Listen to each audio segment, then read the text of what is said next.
Fix it in the editing. Let's. I like a oi oi. Let's say go. Decepticons, transform and rise up. Mike!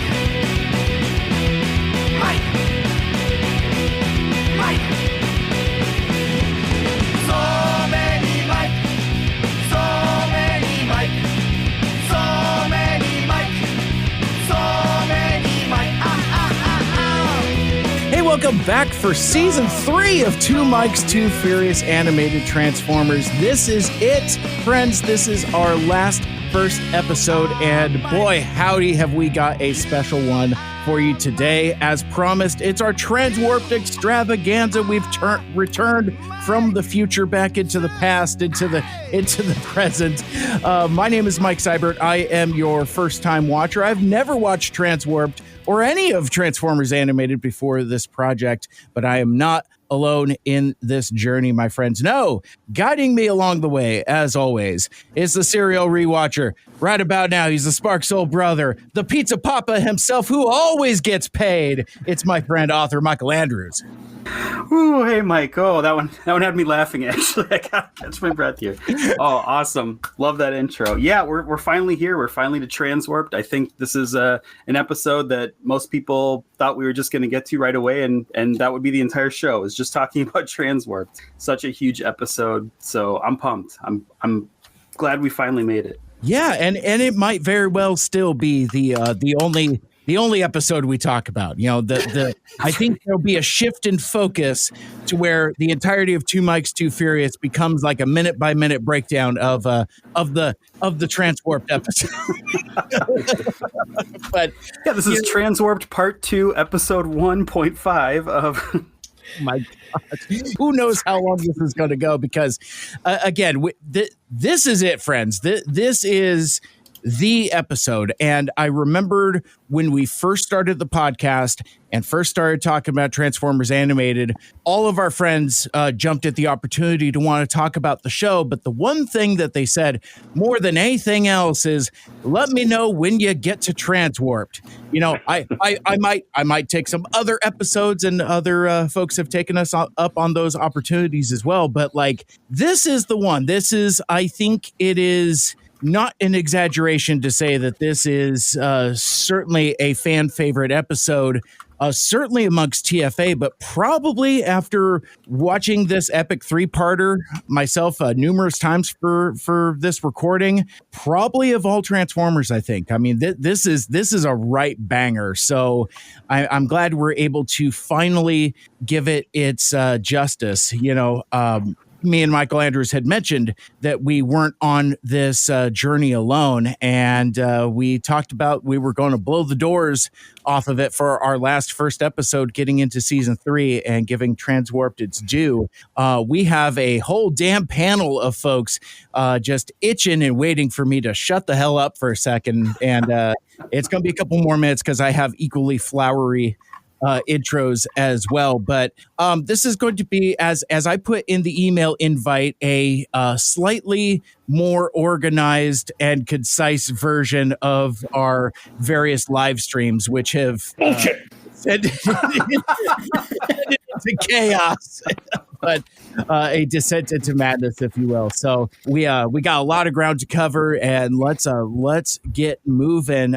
First up is I think it would be fair to say, our first fan, saving wildcats with Big Cat Rescue and creator of the upcoming audio drama Batman Gotham's Dark Detective. It's the one, the only, Matty B himself, Matthew Barberio. Thanks for joining us. Happy to be here. Great intro. Thanks, buddy. How's that going, by the way, the audio drama? Very well. I have a bunch of people ready to record, and a theme song being made, and it's going pretty well. Awesome. Does it sound something like So Many Mike? So many. Not quite that epic. So many bad. Too many bad. Too many bad. Also joining us on the panel, returning for more. He is our first ever guest on Two Mics, our first third mic, our first extra mic. It's notorious cosplayer and toy builder, Macho Magnus himself. It's AlphaMagnus. AlphaMagnus today. There you go. Yeah, if only I could read the caption, the chyron that clearly says AlphaMagnus. Mikenus. I love it. I mean, how else would you spell nus? But I don't know. Just seeing it in that context. I just changed mag. There you go. There you go. Behind the scenes. Yeah. This is good stuff, man. This is you're in buy the ticket, take the ride territory here. We're all going to hell tonight. Also joining us, I had mentioned earlier that we've had a couple of our friends that have been literally waiting 2 years for this opportunity. You might even say I would have waited an eternity for this. And that's funny because that could be two different people and they don't know which one I'm going to introduce next. But I love the roulette. I love the intro roulette of like, who's it going to be? Who is this compliment for? Who is this describing? It's my favorite part of these panels. Exactly. Hey, I learned a long time ago that people really enjoy hearing their name on the radio, and that is something that I try to pay forward every single opportunity I get. But he is the co-founder of the Geekcast Radio Network, taking on that journey through geek culture since 2009. That means you got like an anniversary coming up, kind of, sort of, or maybe that was last year. 16 years this June. I am at 16 years currently because I started in December. It took us 6 months to get the network up and running. Got it. Well, that saved me asking the question there, because now we've got that all squared away. I appreciate the and now you, my friend, you have participated in legislation. Welcome to the two mics. But no, he has hosted his own damn Transformers animated podcast back in 2011. He likes writing in all caps as much as he hates legislation. He is the one and only TFG1 Mike. What a pleasant surprise. Yes. See, can't go anywhere without a yes button, folks. Yeah, man. Yeah, David. Oh, and finally rounding out this portion of the panel for now, our next guest wrote us back in March of 2023 asking about TransWarped. I think he might have been the first person to ask about it, edging out Mike B by just a little bit. But he is always spreading positivity through toy photography out on the various social medias. He is JoeBot. Thank you. Looking forward to talking about Transformer Animated, the movie. Yeah, that is a really good way of putting it. I really like that because, like, well, one of the things that I found in my viewing experience, because like I watched the movie cold, and or I watched the shows cold, and then that's when I start doing rewatches and maybe looking at TF Wiki and even still not a lot, because most of TF Wiki is written kind of like from the perspective of retrospect. So there's accidental spoilers in there. It's not as chronological, which kind of makes sense because, like, if you're a regular user, you're not on the first time watcher perspective like I am. So I mean, it does make sense. But my point being is I don't get into it as deeply as I could. I bring that up because one of the things that I discovered is that apparently, according to Derek J. Wyatt, he confirmed on Twitter after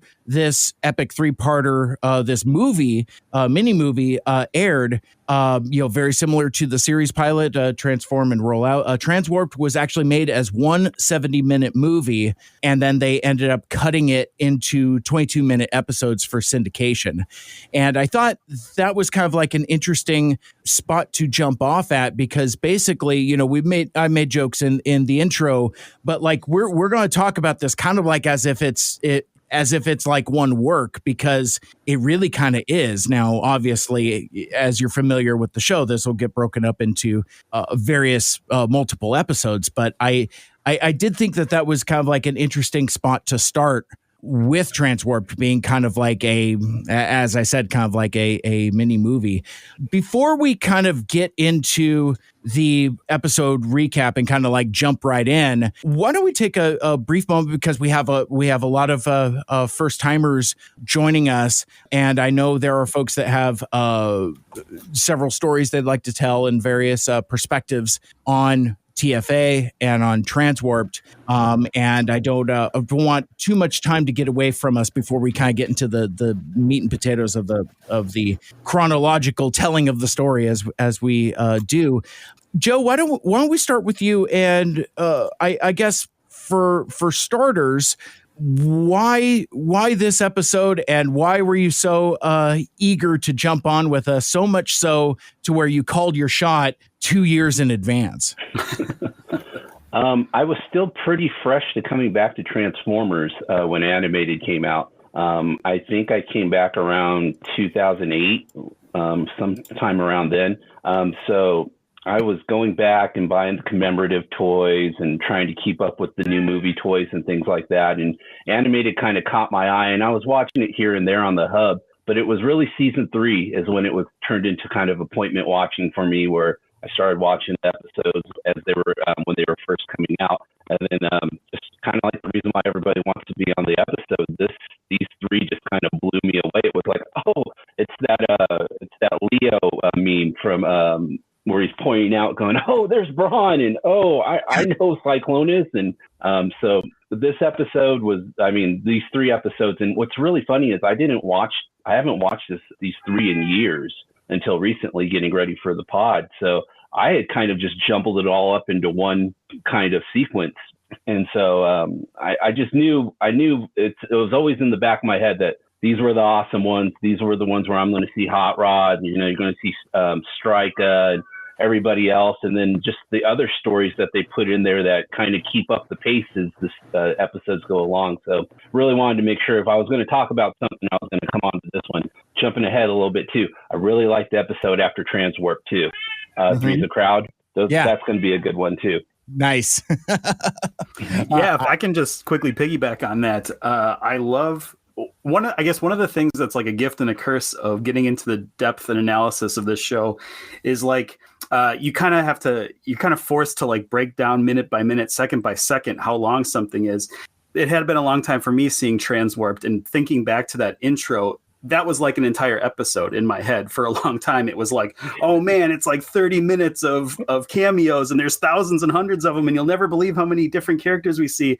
And then when you actually have to go in and start writing it down, it's like, oh, okay, I can kind of see the finite amount happening here. But yeah, it's such a trip. And especially, I've kind of echoed that before, that the season 3, there was such a gap between, like, if you caught it on Cartoon Network when it aired, and then it was a long, long time before you could watch it again, like on DVD or at your own leisure.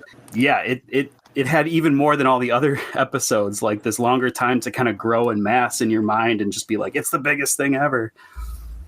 Absolutely. And, I don't want to take too much of the panel's time talking about kind of like my first time watching experience. But like, I think there was a part of me that was afraid that I might be setting myself up for unrealistic expectations, because again, there's a half dozen of us here on a computer saying like, oh my God, TransWarped. And like, So like I've had that bias, that expectation in my head for 2 years. Like between talking to Joe, between talking to TFG1 Mike, and everybody else, even like folks I encounter on Twitter. It's like, oh, it's cool that you're enjoying this for the first time. Yeah.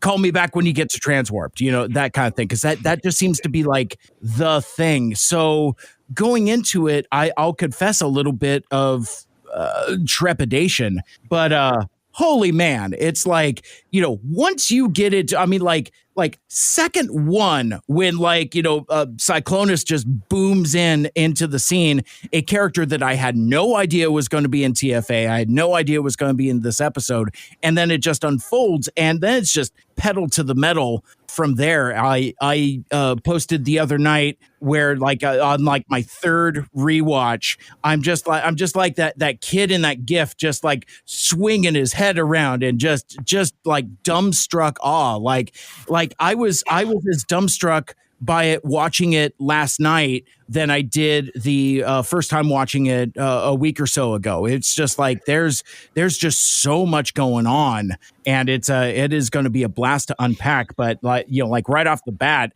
man, what a freaking banger! What a way to kick off a season. Now, I've intentionally not really looked into the production stuff. I get the feeling that or from what I've heard is this is the season where Hasbro is kind of starting to monkey with the production a bit. So I hear the word on the street is that it's a bit of a compromised season, but I don't see any of that in this, because this is just pure TFA fun. It began to be a compromised season after this. I think, I don't remember, again, I'm not looking at it. If I was looking at information, I'd have my head down like this. And people can't see that because this is audio, but it's one of those things where I think it was around the midway point of season 3 where Hasbro started screwing around with stuff. I could be wrong. If I'm wrong, I'm sorry. But yeah, that's about right. Hasbro, please jump on the call. If you have any problems with this, just go ahead. John Hasbro, we need you in the office. Yeah.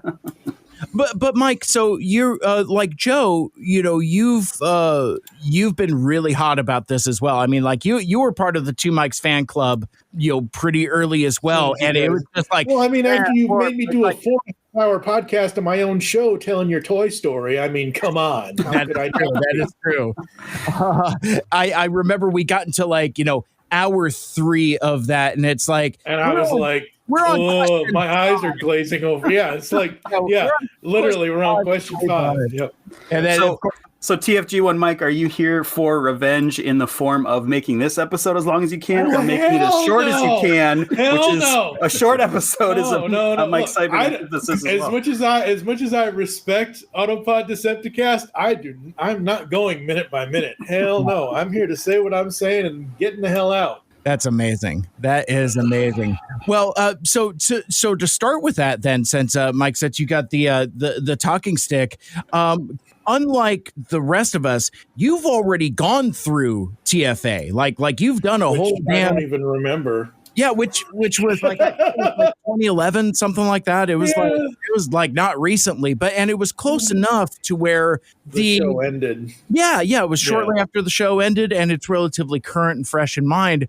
What's it like to come back to this material after watching it, living it, and kind of having it off to the side and coming back to it now? It's like coming home, honestly. I mean, it's one of those things where, especially this episode, literally this is the Transformers, the movie of Transformers Animated. Transform and Rollout may be the one that got the full-on, multi-part into one thing for the DVD thing. I wish this had a full-length DVD. I've been doing some research on it, and I don't think it does. I don't think Shout Factory ever took. I think somebody on YouTube at some point, maybe, put all 3 parts together, but I don't remember if this was ever in broadcast form. Was it ever all together and then they broke it up? Is that I know they broke it up once on Cartoon Network, and that's about it. I know they played all 3 in a row once, but I don't think it was cut as a movie. It was still had ends and beginnings. Did it really? And if you were in Canada, they only played the first 2 parts together, and then a week later, part 3. So they didn't get the movie experience. Well, Canada never gets the movie experience, unfortunately. They get the movie stars, not the experience. Yeah, now they're about to get the American experience. Good Lord. Oh boy, let's not go there, please. Comment is it's bad enough we have to deal with Transformers Animated politics. Fair enough, because there's so many politics in this episode. But no, I was watching the morning it aired, and I was like, oh, holy crap. It's Rodimus, yay! And I don't care what anyone says. I don't care what Hasbro says of Rodimus Minor, Rodimus Major. That's so stupid. Just get the copyright back already. At least back then. That happens so much that I don't understand why it's ever an argument. Like, I don't care if they call him Slig or Slubbity. Yeah. It's the same guy. Like, I could buy. This is the thing. These same people will buy third-party Transformers named Zippity Doodah. Right. Like, oh, this is my Cyclonus. Okay, you can do it with the third-party ones, but you can't do it with the official ones. Just call it whatever you want. Yeah. Green guy. I don't care. Copyright is crazy with how you have to keep up with it and everything else. So I saw Rodimus. I was happy with that. I was unhappy with how his end went, but it is what it is. They're not paying for Judd Nelson that whole time. Sorry, buddy. Well, I mean, he couldn't have cost that much. Barely sounded like him. And actually, I think Seibert mentioned it too. He's like, "Oh, I'd like to get this signed," and I'm like, "Hey, he's at the one con he has ever done ever." It was last year at Steel City. I'm like, "I could go if you want. You're paying for it, but that dude does not come out of the woodwork." Hey, I mean, he rightfully so. If he doesn't want to, that's fine. That's he got that money. That's right. He got that and then news radio money. my overall experience of it back then was, like I said, literally, I never expected this show because you have Long Arm Prime / Shockwave, and I remember when I first watched the show, and I'm like, why is he gray? What the hell is he doing gray? And then this episode, or these 3 episodes happen, and I'm like, oh, you bastards. Well, that was also Derek J. Wyatt and the crew. I mean, he's not the only person who did this stuff. They purposely did gray for Shockwave. Yeah, because most people saw Shockwave first as the Radio Shack color. Which So like that was done 100, and I don't know if that's in the almanac, but I know it was said at some point on like TFW or something, 2005, where they're like, yeah, he's that color because we wanted to do like some people might be able to guess this, but I doubt you would. Right. In fact, I want to get a long arm head for my Shockwave. Eric always liked deep cuts too. I remember talking with him on Twitter about Diaclone and saying, "Oh, blue streak," or "Oh, this one." He goes, "I like the ones that they didn't turn into Transformers the best." Actually, I remember going, "Really, like that?" But the more I've grown, I'm like, "Yeah, I actually kind of like the Diaclones that aren't Transformers now a little bit more too." So he was great for deep cuts and things like that. I had before we get too far into this, I had the privilege of recording 3 podcasts with Derek. We did a couple of Puggleformer things. Puggleformers are done by Kaye Hair, who is a longtime friend, basically plushy Transformer things. And he wanted to come on for those, and he came on for a convention. He was talking about being a guest at, I think, BotCon 2012 at the time. Yeah, it's such a regret that I never got to meet him, speak with him, anything. But what a great steward for this particular show and the fandom. Like one of us up there, right? Mm-hmm. I regret not going to conventions before, 5-6 years ago, because I just kind of just didn't. I was like, why would I want to go to that? And then after his passing, I'm like, oh great, that's nenever happening now. Like he would literally be playing with people like their toys in the lobby. Mm-hmm. And stuff. That's the way he was. It's terrible. And then watching Mystery Inc. Oh man, what the hell? You take one thing that I love and you make another thing that's somehow arguably better. I absolutely, and it speaks to Derek's legacy that we're still talking about this stuff 15 years later, but then also half of our panel here has had social media interactions with him, and the thing that I've heard so many times over and over is just how approachable Derek was. And that you could just message him on Twitter. Next thing you know, you're sending him pictures of the back of Motormaster's head. Oh, get this! So this is the other thing I just realized. I just remembered because I just saw it when I was looking for the Motormaster thing, the exchange. I found the last exchange I did with him, and that was in 2021, right before he died. Oh, geez. I think he died in 21.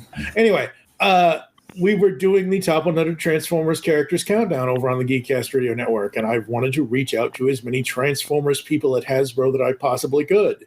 And technically he wasn't at Hasbro, but you know what I mean. I reached out to him and he's like, gosh, 100. I don't know if I can come up with 50. I said, we'll take 50. And then I didn't hear a response back. And then obviously news came out and everything else. Yeah, and I think, and we've talked about this in various other episodes as well, and AlphaMagnus touched on it with regards to going to conventions and not taking these folks for granted. It's like, I haven't been in this fandom for too terribly long, but I've been in it long enough to see people pass away that I've seen at conventions. And it is kind of a bittersweet reminder of mortality, that, you know, every moment is precious. And if you have the opportunity to, you know, don't miss those kinds of occasions. Not that I'm trying to do, you know, promo or advertising for conventions or whatever, but just in terms of like that connection. And if you can afford to go and you want to go. Because if you don't, you're going to miss out. So this is something, PSA on this.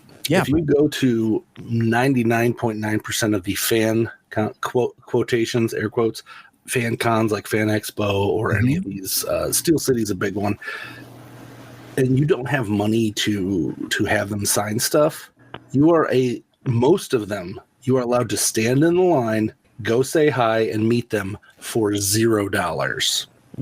That's awesome. And nobody knows this. And like, I just met Sam Witwer. I was dressed as Garth Maul. yes. That's Darth Brooks. Darth Brooks, whatever you want to call it. So that's the thing, it's like a coin toss who wants to call it what. But anyway, I just got to go through, say it. He said, hey, what's up? And I let this girl go in front of me because like they technically weren't allowing anyone to even like talk to him or whatever. I'm like, no, she needs to go first. She made him something. And then he said, oh, that's cool. Let me like hang out. Every once in a while, like Sorry herself, she stopped me a couple of years back and took a picture of me with my Macho Mandalorian costume. And like I had no idea what to do. Right. Because I'm like, hold it, she's not even in Star Wars. What the hell? So like, just go, because you will never know. I'm trying to remember what his name is. He's a character actor. He was in he's in everything back in the day, but mostly people know him from Anchorman. He's a taller guy. I can't remember his name. Anyway, he was just walking. He was bored, so he's just walking around talking to people. It was crazy. Go. If you see someone, just pay the ticket. Go inside. That's end of line. That's a terrific PSA. I appreciate that. As I'm giving the eyes towards Michael Andrews, it's like TFCon Chicago 2025. It's coming up. Yes, we got to talk about it at some point. We'll see if that's something we can. We got to get us a group. Hopefully, I posted it. I can't remember what site, but yeah, we got to get us like a light cosplay group. We don't have to wear armor. yeah, that's right. You were talking about that. It was on Blue Sky. You were like, Auto Men group cosplay. Yeah. I'm there. Yeah, I mean, Mike's already got the hat. Yeah, right. I guess I'm Bumblebee. Decepticon goers. There you go. Decepticon goers. I mean, come on. I mean, Michael Andrews already has the hat. I've already got the David Kaye hair. It's like, we're halfway there already. You don't have anywhere near the David Kaye hair. You have a minuscule part of David Kaye hair. Fair enough. You can't control David Kaye hair. Because nobody has hair like David Kaye. That is a handsome fella. All right. Well, I think that's as good a jumping off point as any, because David Kaye is not in this scene as we get ready to talk about TransWarped, again, airing in its entirety, all 3 episodes as kind of like one airing, but with chapter breaks in it on March 14th, 2009. And I know Michael Andrews is into all this because it is written by the triptych, the Holy Trine. Right. Yeah, the big 3.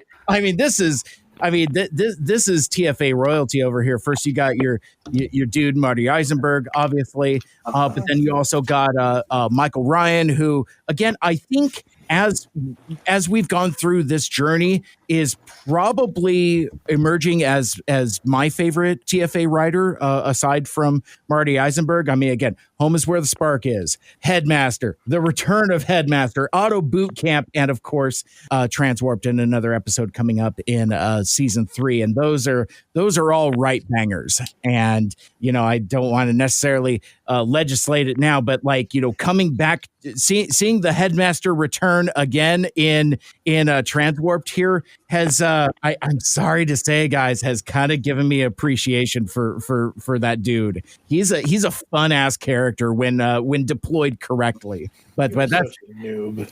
I got Arkaville vibes from him this last time. Like he was doing some stuff. Yeah, hitting his stride a little bit for sure. Yeah, absolutely. And of course, in that group, you got Marsha Griffin as well. Megatron Rising Part 1, one of my favorites, Mission Accomplished, and A Bridge Too Close Part 1. So yeah, I mean, it's like this is a dense episode, and I'm surprised that they got in as much as they did, because like it's like every single frame, every single moment is just jam packed. So that being said. Before we move too far off the writing, just those three are like this powerhouse, right? This think tank. I mean, all three of them have like started and ended seasons. That's kind of their thing. But you get the three of them together, these masters of kind of just mashing all the story you need into like the action very quickly. You know, we're in a good place. Like they brought in some big guns for this quote unquote movie. Mm-hmm. You might even call it the movie. The movie. Exactly. So we start in deep space. There's a battle raging on. There's some new Decepticons. There's some new Autobots. And again, like you know, I'm just like overwhelmed and going nuts with like just everything going in. It's like, you know, I think like, you know, the first shot is just Cyclonus booming in, and you get to this fight, and the reason for the season, you know, again, the reason why we got so many darn mics here, you get the introduction to Rodimus, and I want to, I guess let's start with some legislation, because like he's only referred to as Rodimus when he's talking to Jazz over the intercom, when he, you know, radios the Elite Guard for help. Rodimus to Elite Guard Command! We are under attack! Repeat! Requesting backup! We are under attack! I think on the toy, I don't have it, but like the toy is Rodimus minor or major were the two that were used. I forget which. Minor and major were both used in various ways. I forget which was which, though. Well, and it's odd because like in the TF Wiki, they refer to him as Rodimus Prime, and that wouldn't be unreasonable because he seems to be a field commander of some kind, maybe with the same type of standing and stature as perhaps Optimus. Because I mean, you know, Optimus is just like a dude in charge of a space bridge crew, and he still holds the rank of Prime. So that, for somebody who's actually like a military field commander, that doesn't seem that much of a stretch. Well, I think that's the thing with this show, is part of the creativity of it is if you're not on Cybertron and you're with a team that's elsewhere, like we have Team Prime, we have Team this, Team that, this is called Team Athena. I think that's what they were doing with the creative side of the writing of this, is every sector of Autobot team that was not on Cybertron had its own name or whatever. Mm-hmm. I could be wrong. Well, I love that take because I love, you know, imagination-wise, just thinking about all the other teams out there on these little planetoids or wherever they are. Like that just excites me. That's the world building I like. Pre-IDW kind of thing, like where they did Lost Light and all that. The other big thing too about it is, I wanted to peel that away just in case anyone couldn't read into it, is the name Hot Rod was licensed, I think, by Hot Wheels, yeah.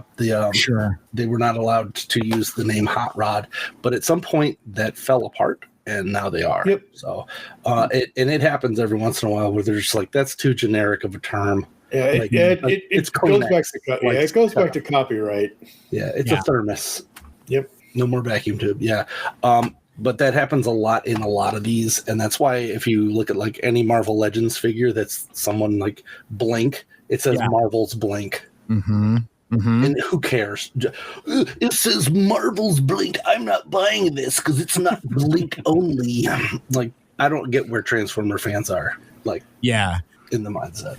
Well, and we get some Marvel Legends style legislation sometimes too. You get like Autobot Jazz or like Sergeant Cup or something like that. It's like who cares? Yeah, exactly. And you nailed it. It's like it's trying to generalize a pretty generic name, and not for nothing. I think in kind of like a pre IDW recontextualization, I'm cool with this guy being Rodimus. Like that actually kind of fits. It's not Billy. Right. Chief or whatever. If I'm being honest, I knew him as Rodimus first. I saw season 3 or season 3 of G1 way before I saw the movie. So to me, he was like always Rodimus for the longest time. Gotcha. Bless your heart. my sweet naivete, right? I love it.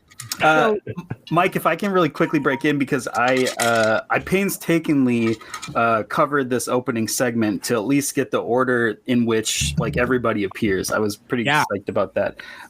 But I'll just give you a quick rundown here so we can get everybody.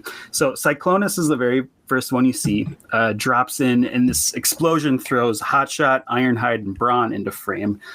Totally forgot Brawn was part of this. Got really excited to see Brawn. Just love that character design, almost any version of him, especially this one, but we'll get to that a little later. Yeah. In the distance, we have Strika and Oil Slick and alt modes are kind of arriving on the scene. Strika fires on the Autobot trio, triggering Ironhide to go like his Colossus mode that he does so well that we've seen. Brawn pulls up a piece of ground. I love how they're all showing off their namesakes here. This is pretty great. So Brawn picks up a piece of ground, chucks it, barely deters the Decepticons. The resulting fire sends Hotshot in like a backflip, and he ignites his namesakes, which is the flame throwers. I like that. Does a little good, but not much, because a laser mortar hits and he's blown back. He loses a leg. He calls for a medic. This is where Red Alert flies in, and I wrote down, "Ooh, it's a lady." She's a lady. Whoa, she's a lady. Red Alert. Like that. She's a lady. Yeah. I also really just like this design too. Like Maddie B can back me up on this, but like the trench coat in Age of Extinction on Crosshairs, like that design always kind of worked for me. So seeing this sort of like cloak style, I was a big fan of that. But she's got a big part here. She kind of comes in, she's scanning the leg. I love this whole canned copy that she has to say about you'll be issued a new leg in 6 to 8 solar cycles. Like, this is all very funny. What? Don't worry. Cybertron service will issue a replacement leg within 6 to 8 solar cycles. But then sadly she gets blown away by tentacles coming in, and that belongs to Spidor, the giant frog bot.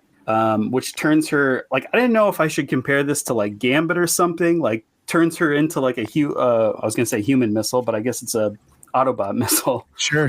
Uses a projectile. Then Strika and Oil Slick transform, and this is when we finally get Rodimus. He's watching from on high on the space bridge. He calls the attack into the Elite Guard. This is obviously what we were talking about. We get the back and forth over the comms, and this is all happening as Cyclonus, buzzes the tower Maverick style.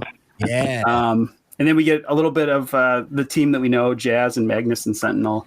And we learn all these attacks are happening at every space bridge through the long arm scene. So just in that opening, sequence with just so many cameos so fast, so many alt modes, so many times we see a bot and then it's a season later or several episodes later, we get to see what their alt mode looks like. This is just everything happening so fast. Yeah. Everybody transforms very, very quickly and has some, again, that's what I like about Transformers. It's when you can have, what do we call it? Tactical advantage, with your alt mode. And I love it when writers remember that they're Transformers and that they do have alternate modes. It was interesting, part of my journey is surprises and sometimes not surprises. Obviously, Judd Nelson reprising as Rodimus is the worst kept secret. There was no way that I was going to be surprised by it, because I mean, like, you know, it's just so ubiquitous, you know, that imagery and things like that. But the most of the other characters were surprises. Like I'm kind of like in this weird space, because like through Michael Andrews' guidance, he consults the almanac, but I don't have access to it. So it's like, and even through like some of like JoeBot's posts, like, you know, he'll post stuff from the almanac, and, you know, like pictures of profiles or like pictures of toys or things like that. And the thing with my relationship with the almanac is that there's so much stuff in there that isn't from the show. When I see somebody post about female Red Alert, I just think that that's something that they just threw in the almanac. I had no idea she was a real character. I didn't know that Cyclonus was in there. I didn't know Braun was in there. And I mean, like we had touched on this very briefly during our Christmas episode, but like I know what Strika is and what she looks like. Like I had seen a toy of Oil Slick, but again, there's toys of characters that don't show up in the show. So for like, sometimes what I've been going through for like the last 2 years, is this a spoiler or isn't it? You know, that kind of thing, you know, things that I think might be spoilers turn out not. I can add a layer to that too. Mm-hmm. So, because like for this, I went and started looking up some customs and other things. There is so much fan art that if you have not watched the show, you have no idea who it is. The name I was thinking of earlier was Eric J. Seibenhaler. He's the one of the other designers. If you look at his Instagram, which is that, but spelled Seibenealer, he has like every Transformer ever put into animated filter. And if you see those without knowing, you'd be like, "Oh, that's from the show," because it's literally one of the guys who designed the stuff. So it is. I don't know what there's a term for it, but he's making it harder. He's blurring those lines, and then there's so many custom Transformers. I did custom animated figures too, but like looking at DeviantArt in particular, there's one guy who had like 700. He's done every single figure. Let's see what his name is. Bad Lamprey. He has everything. I'm looking at it right now. He's got figures that we will never see like ever, but they look like they were made for that. Yeah. So you could look it up and be like, "Oh, that's a figure of that character." That doesn't mean that it was official. Yeah, and Derek and Josh Perez were doing things on Twitter for a long time where they were just recoloring existing models and going, "Okay, here's blah blah blah now," and you're like, "Okay, was that in the?" I'm like, "Was that in the show?" It's like I forgot Mainframe was in the flashback scenes. I was like, "Oh, they just must have thought, oh, it'd be cool to do Mainframe. Let's do him now." And then I'm watching the episodes back. I was like, "Oh shit, he's in the background right there." There's an old picture which I've yet to be able to find again. Derek did, and it is a wide shot, like super wide, and it's got like giant Transformers here. I think there's like Grandis is back there, and it leads all the way down to like little Mario and Luigi Huffer and Pipes. Yeah. Is it still on his DeviantArt? I don't know. I haven't looked at that, but it might be on there. But like, I want to get that as a gaming mouse pad. Evangelist is in that picture. Actually, too. It's just awesome. It is an amazing picture, and I'll try to look it up actually. That's pretty amazing. And I've talked about my late coming into the fandom. It's like I'm such a fan of Josh Perez's art now that like, and I see like prints he sells at conventions even now, and I'm like, what is that? It's like, is that a spoiler? Because I'm pretty sure that's a spoiler. I'll talk about that when we come to it in later episodes. But there's like so much of his work, like you were saying, it's like, wacky customs of things that either could be or should be or never were. That like, it's like, so, and that in a way for my first time viewing experience allows me to still be surprised by stuff like Red Alert. I'm like, holy shit, she's real. Wow. That kind of thing. And like, Michael Andrews, you had talked about the thing that she says to Hotshot, and one kind of an indictment on the American healthcare system. Not that yes, for sure. Content at the beginning of the year here, but I guess I didn't quite take it as like a recording, like she's like done it before. I just thought that like in her character, she's just kind of like an apathetic doctor type, that type of thing. I really like your take on that, Michael Andrews. Oh, thank you. Yeah, I think it's a little bit of both columns there. One thing could just, we're kind of seeing another Ratchet that's not quite as crotchety as our Ratchet is, but yeah, you definitely have this thing you have to deliver and say it a certain way. And during a war, you're doing it a lot more frequently than you're just doing it, every day. And meanwhile, your dude Hotshot is not being an ideal patient here. He's like, good God, my fucking leg. Oh my God. Worst character ever. I on one hand hate that guy. At least we got to see, him in the show officially. I'm glad we get to see his leg ripped off. Yeah, but what a wimp! Come on, guy. Wow. Even Bumblebee is like, whoa, this guy, yikes. Yeah, right. At least Bumblebee has some sense finally. Man up, dude.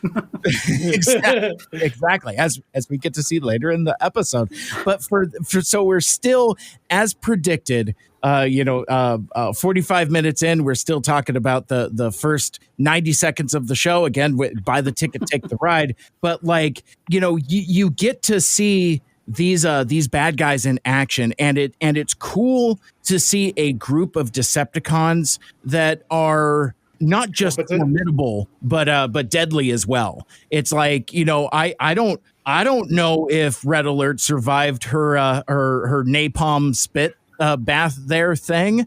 It seems very unclear what the fates of these characters are, the good guys. I mean, even with poor Rodimus here, like Oil Slick is kind of like this chemist, alchemist type of thing. And he's being as brave as he can, kind of like guarding the space. He's like, you'll have to get past me first, Decepticreeps. And like, I like how Oil Slick is just kind of like taunting him a little bit. It's like, just shaking a vial. It's like, you say that like it's a difficult thing, Autobot. We'll see about that. And then Cosmic Rust, gasp. And I was shocked. I didn't realize that that's where we were going. And then also, like, I mean, you might have seen me repost this. I sometimes post about my viewings and stuff, but I'm just like, so he comes back for part 3, right? Right? Okay, so answer the question, since you're asking. Maybe he'll be okay. I was told that you can be healed from Cosmic Rust. Sure. He never was, but I was told you could, because that's my character. You just killed my character. I'm done with this show. You just need to pour cosmic Coca-Cola on him, or Pepsi. Yeah, Crystal Pepsi. That's what it is. Cosmically oxidizing. Crystal Rodimus. That's right. You just get Wreck-Gar, and it'd be like, hey, Wreck-Gar, we need to get some like Cosmic Cola, right? Cosmic soda, cosmic milkshake, cosmic kitchen sink, or something like that. Yeah, he starts pulling out damn near Kilgar. No, but I was gonna say, it is a bummer that Rodimus goes out like this, but I do think it's cool that it was through Cosmic Rust, because Cosmic Rust is almost like another cameo here, right? Like, it's a visual thing, like we've got it before. Like, it was just cool to see that again, instead of just making up something for it or just taking a blaster bolt or something. Like, the Cosmic Rust itself was almost a character here. Yeah. And while we're in this, I'm kind of looking at the time, and it looks like we might be losing JoeBot soon. But before we do that, one of the things that, first of all, if you're not following JoeBot on his social platforms, you're really missing out, because like his toy photography is amazing. But one of the things that I like about your collection, the way it's curated and organized, is that it's very much by character. And obviously you've got a Optimus shelf that we can kind of see over your shoulder, but you also have a pretty extensive Rodimus / Hot Rod collection. And I know that character means a great amount to you. So I thought maybe before we ran out of time and we had to part ways, could you wax philosophical about Rodimus? And I think Rodimus, I was probably about 6-7 years old when the original G1 movie came out. And we've had a lot of father figures in the series that kind of felt like, or cool uncles characters. And then when Rodimus is introduced in the movie, it's like, oh, he's a little bit younger than these guys. He's a little bit more brash. He's hanging out with Daniel, who's a kid, and kind of just felt like I connected with him in the movie. Of course, he grows up by the time the movie's over. But after that, during the series, he's a grown-up who kind of wants to go back to being a kid in the rest of the episodes, and kind of had some responsibility thrust upon him. So he's a little bit more brash. He was really cool looking. That alt mode, that futuristic hot rod kind of car really got me going. So I just always liked him from then. And then when I came back to the series, it's kind of like what we were talking about. I'm like, why is he called Rodimus? That's Hot Rod right there. And then, you learn about everything we were talking about before, but he was a little bit more rarer than two. I think he had like one classics toy when Optimus Prime and a lot of other characters that had a bunch of toys. So he kind of felt rare and special too. They've caught up. There's a ton of Rodimus toys now, like you were saying about my shelf. But just saying when I came back, I really kind of latched onto him again and loved the designs and really enjoyed the character. I mean, Lost Flight was awesome for him on the IDW series, and getting to get your fill of Hot Rod Rodimus back then. So it's just kind of a character that's always connected, and he just always has the coolest looking toys, I guess is what it really comes down to too. Yeah. Always a turbo revving young punk for sure. Yeah, and very competent in this short cameo, right? Or like very, productive in what he needs to get done. Just very efficient in his fighting skills here. So I appreciated that too. Yeah, a lot with a little, I guess. Do we want to talk about his Katniss bow? Because that is a kind of like an unusual weapon for a Hot Rod Rodimus, I would say. I think it makes this version very unique because no other version has had one. Yeah. I don't think any other version has had one. Yeah, I don't Not think a lot of bows in general. Where'd he go? There he is. Yeah, and it's kind of interesting that like with the reverberations of influence from Transformers Animated specifically, I am kind of surprised that this aspect didn't carry on. Like, why doesn't Hot Rod or Rodimus carry a bow anymore? Because I think it's a cool weapon for him, and like TFG His spoiler would be perfect for that. Just it's the right shape. That's brilliant. Yep. I love it. Or a third-party companies haven't forgot about it. No. Yeah. Right. It doesn't though.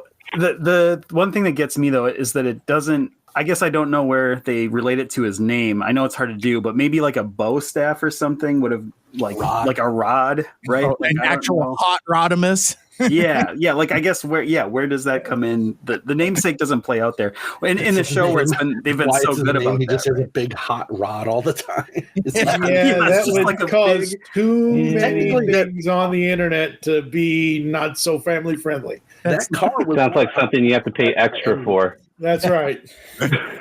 He takes a Slug's veiny club and sort of forms it into a more perfect rod. Is that what actual hot rod? Yes, exactly. It's his target master partner. You know what I mean? And I think they could do.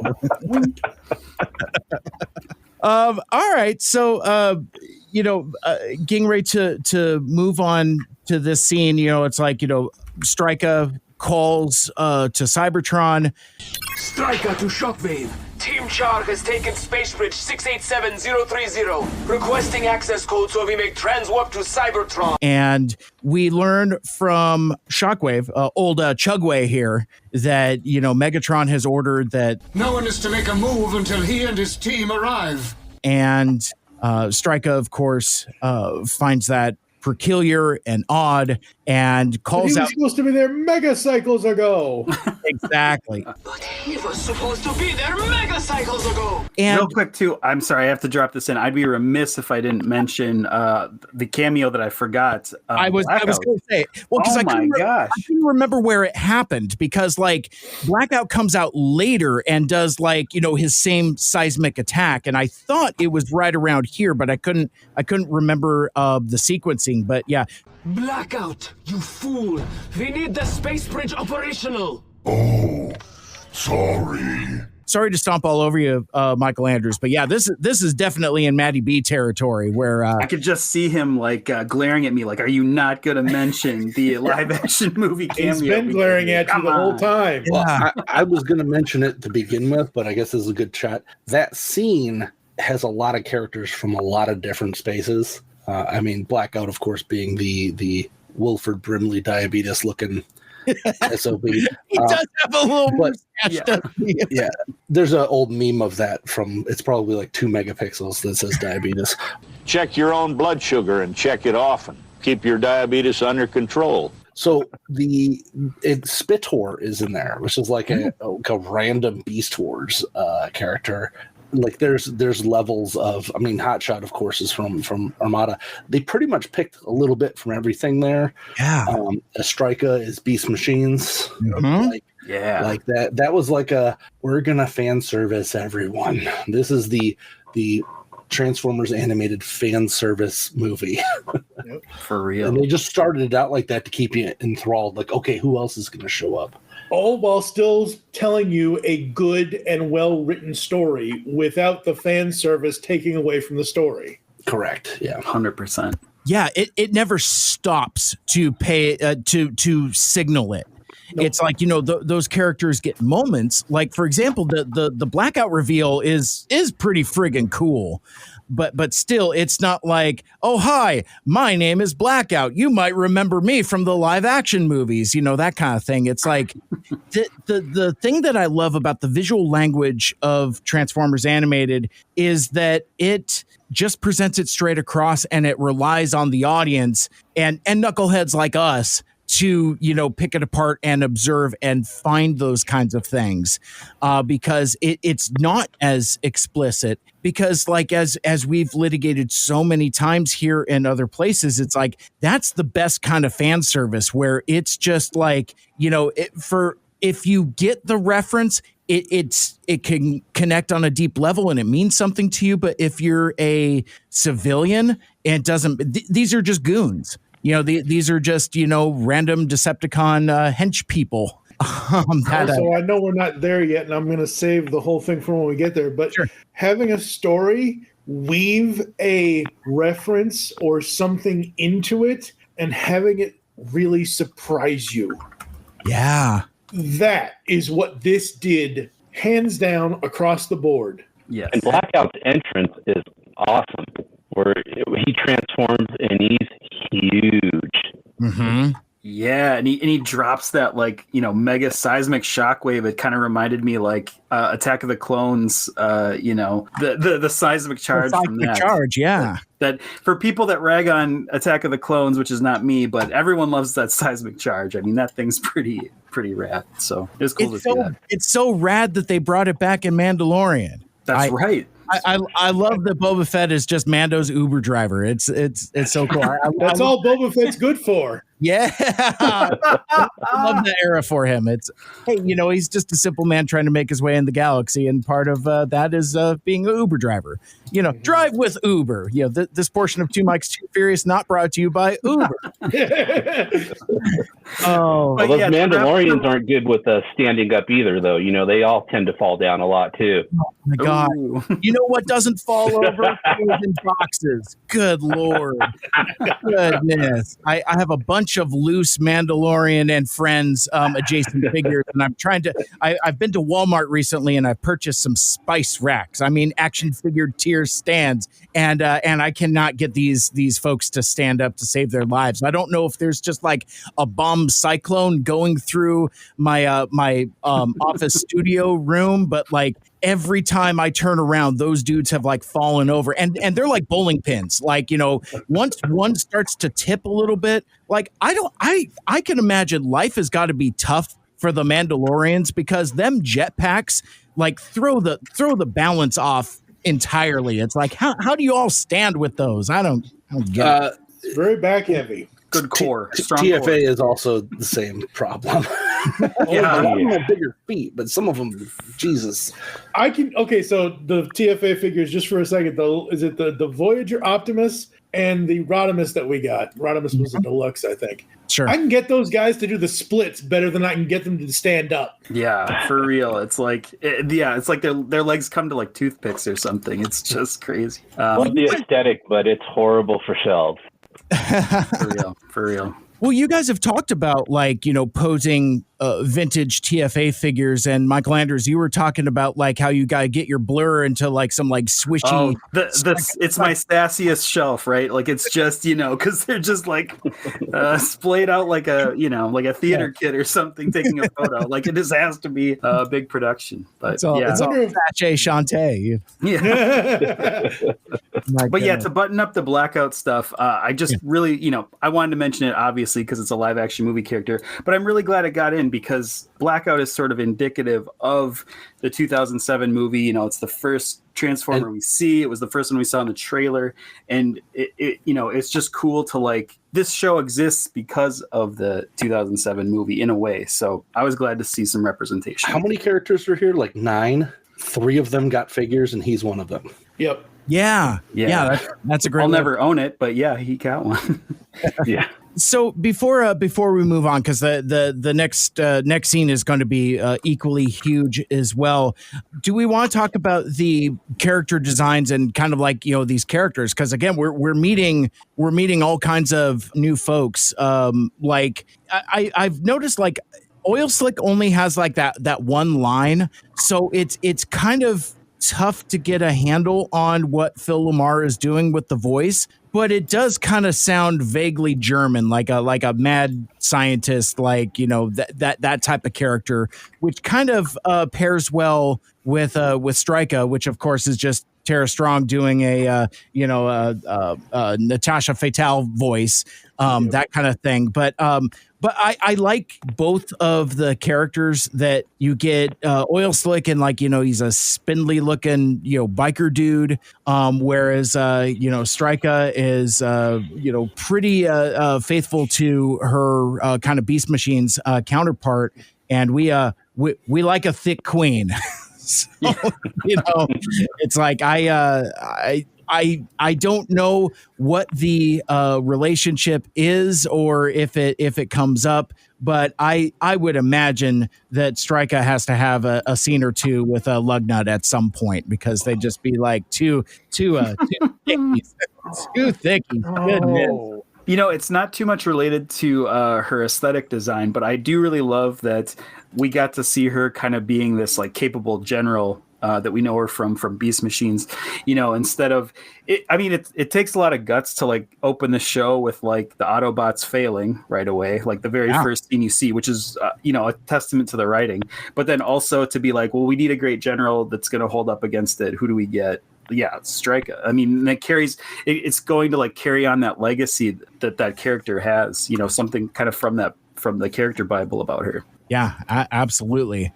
So yeah, I guess let's move on, because like the last thing we hear Stryka say is that like Mike had mentioned earlier, it's been mega cycles since anybody has heard from Megatron, and it's like, yeah, where are those folks? Where did those knuckleheads end up? So such a great transition to this scene from being like, we haven't heard from Megatron yet. Well, what's he doing? Kind of a thing. And then it's like, yeah, it's like what's life for old Megatron and his best good buddy Starscream's disembodied head, and they seemingly continue their banter from where we left them at the end of the last episode. And it's always my favorite thing of like how much time has passed.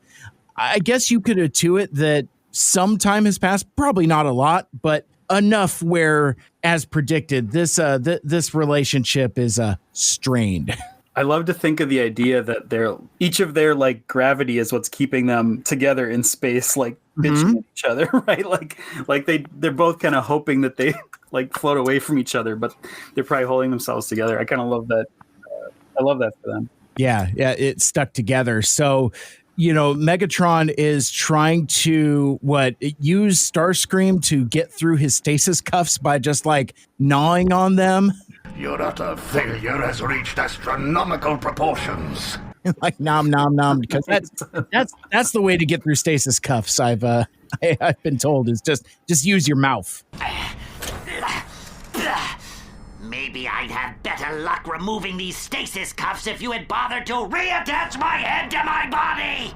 Yeah. But I mean, to be fair, they haven't been that effective in this show at times, so maybe they thought it would work. Yeah. Well, and speaking of using your mouth, as they're bickering. Careful. And you said no dates. I said no such thing. Well, your mouth did. Well, your mouth better get over there and make Torvald happy. Phrasing? So I guess I'll skip the next line that I wrote. Allspark fragment began to glow. No! That's how I say it. Hey, phrasing! Oh, buy the ticket, take the ride. Welcome to hell.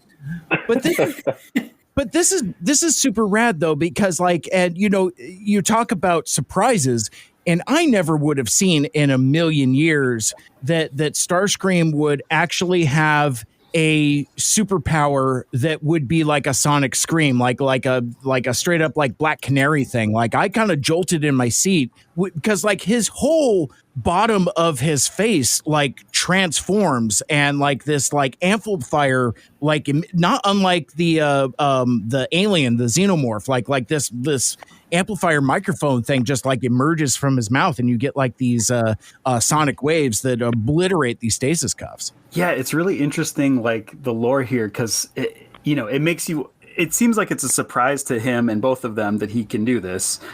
So it's like, where did his name come from? But at the same time, you got to wonder what the Allspark's doing. Like, does it know that? Is it giving him an ability based on his name? Like, there's another level of intelligence there that, we've talked about, like these different kind of abilities that the Allspark has when upgrading and imbuing powers. This adds another layer of intelligence to it. And then just as they're about to celebrate, no time for that, because immediately from out of the TransWarped comes Omega Supreme's body. And it takes a minute because like Starscream is terrified. He's like, oh shit, our goose is cooked. Wait, don't shoot. He's the one you want. But then Megatron wisely realizes, he's like, wait a minute, tink, tink, tink, there ain't nothing going on there. He's offline. Megatron has the best luck in the world when he's floating in space. Every time. Every time. He runs into some good shit. Yeah. Well, and it's so funny because, like, maniacal theater kid, TFA Megatron, he's like, yes, I meant to do that. That is what I intended my entire time. This like is a good grand design. Like a good leader, you take credit for the lucky thing that comes along. Yes, that was me. That was me the whole time. I planned for it the entire time. Right. Okay, now for a second there, I thought you were going to say, like a good leader, Megatron is there. Yeah, okay. I was definitely looking into that. I was just thinking the same thing. I'll allow for that as well. Like a good leader, Megatron is there. Oh, now that's a lawsuit. Yeah. Now we're gonna get a strike on YouTube. Terrific. Now people can't listen to this episode in Belarus. Thanks, Michael Andrews. Michael, Jake from State Farm is standing right behind you. Be careful. This is ludicrous. Wow.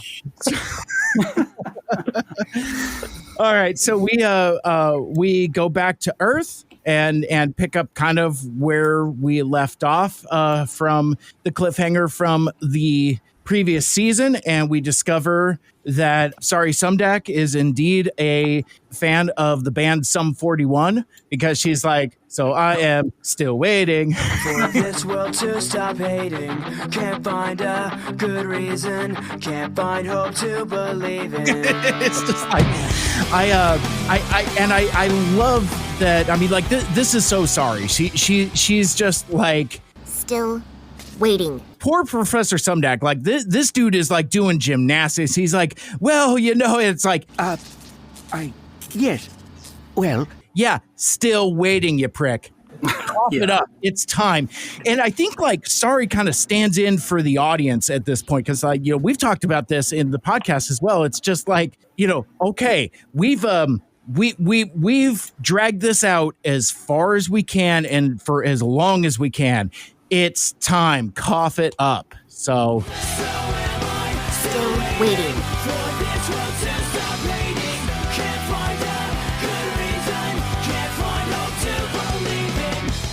We kind of get a little bit of the origins of Sorry Sumdak finally after 3 seasons. She's a Transformer. Spoiler. Yeah, who knew? Not me, dude. So well, and to uncork that very briefly, like because like there's been this thing of like, what does Mike know? What doesn't Mike know? What can Mike Seibert be exposed to, and what he can't?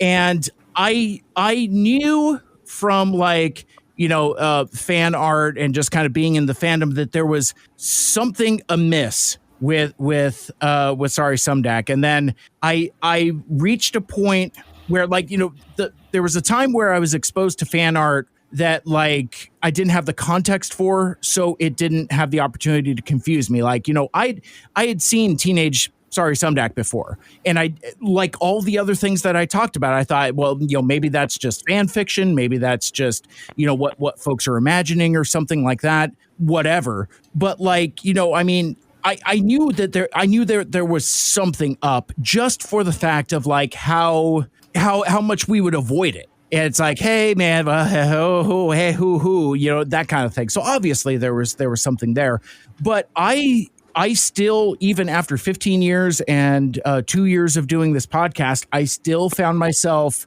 surprised genuinely by the actual reveal of the actual origin. Like I love the layers to it. I love that it's a protoform, and that like it's liquid metal, and then like we discover later that basically like it kind of like imprinted on it took Isaac Sumdak's DNA and kind of imprinted it onto this protoform. And I think that's a really cool way of doing it, and it gives so much narrative meat as we continue through part 1 here, because like there's so much going on where like it's an unraveling mystery. It's like, sure, fine, you found a baby. Okay, first of all, who finds a liquid metal baby? Sure, whatever, Isaac. That kind of thing. But like as we go through the other bits where Sorry is running into these obstacles in real time, like, holy shit, my dad built me. Okay, well maybe he didn't build me, but like, holy shit, he reverse engineered me from Megatron parts. Ew, that's nasty. To like, eventually getting to where she gets in part 2, but still like watching her progression of like morsels of information that she gets is almost more traumatizing than just like the way she puts it, where like, cause like, Isaac is like, oh, well, Sorry, it's really complicated. And she's like, it's really not. Hey, Sorry, guess what? You're a robot. How complicated is that? There you go. You did it, and it turns out it's not that easy. It's not that simplistic. Right. And 2 things on that. Well, 3 things on that. First, Liquid Metal Baby, great album name. Let's get that going for some band out there. I saw Liquid Metal Baby open up for Hatebreed once. They were there. But also, that's why I felt so comfortable, Mike, showing you human error before any of this, because it isn't simple. It is very complicated. There are these other layers. The mystery is still going on at that point in the show. And I think that's just kind of cool. Like, you kept kind of hypothesizing that time had passed, and I kind of had to be like, well, no, or yes. I mean, tap dancing around that, but it's cool that it's not just like, oh, she got older, like a few years passed. I think either outcome would have been cool, but I also my second point was that it lends more credence to her relationship to the Allspark that we see right away at the start of the first season. She's always kind of had this mysterious relationship with the Allspark, and now we kind of see why. Yeah. Without being like, here's the answer definitively to everything. No more reason to watch the whole season.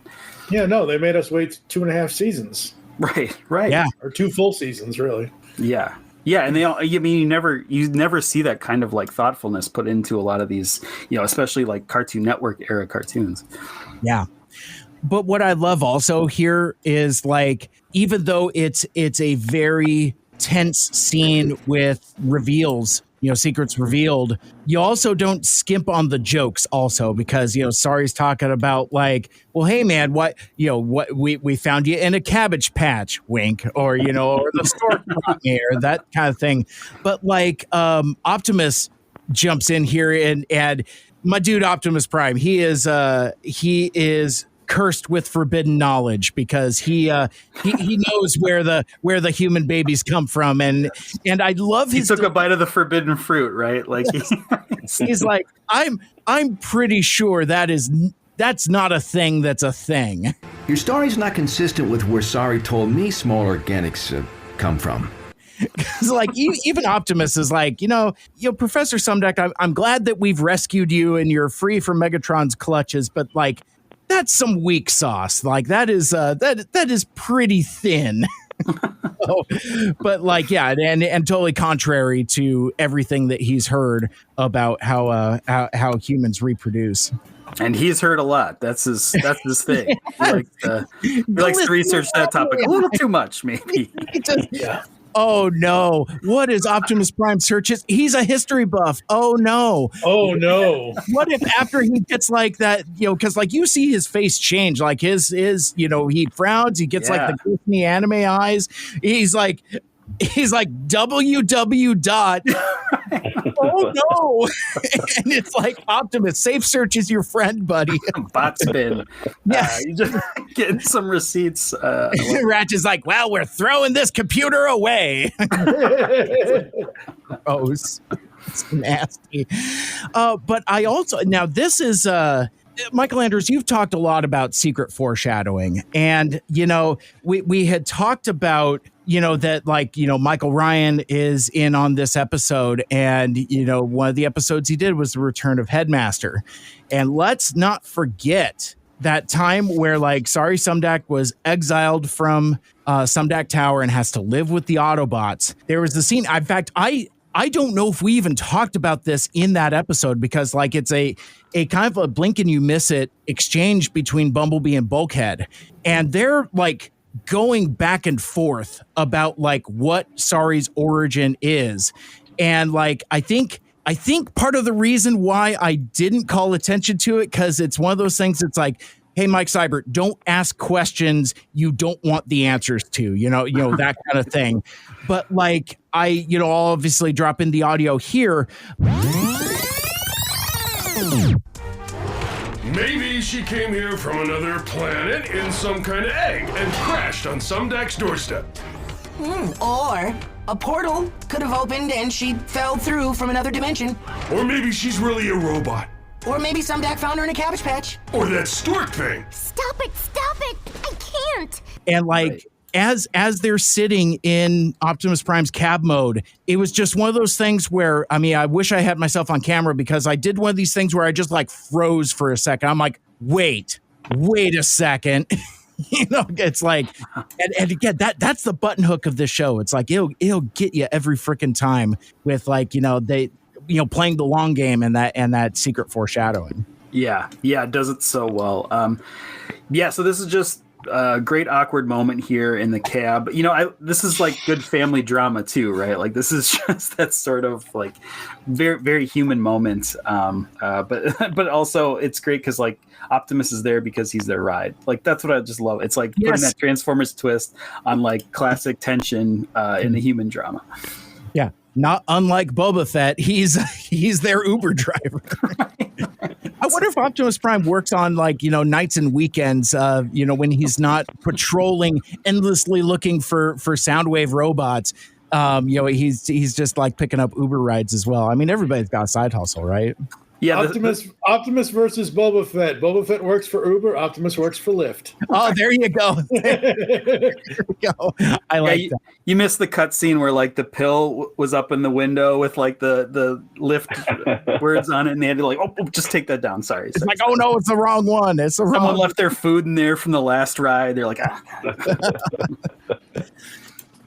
So we do return to Sumdac Tower because Sari is just like, let's just go home. No, I'm sorry. Isaac is just like, let's just go home because Sari is just kind of being surly and petulant about it. And who do we find? Here lurking within Sumdac Tower. And incidentally, we talked a lot about how much time has passed, that kind of thing.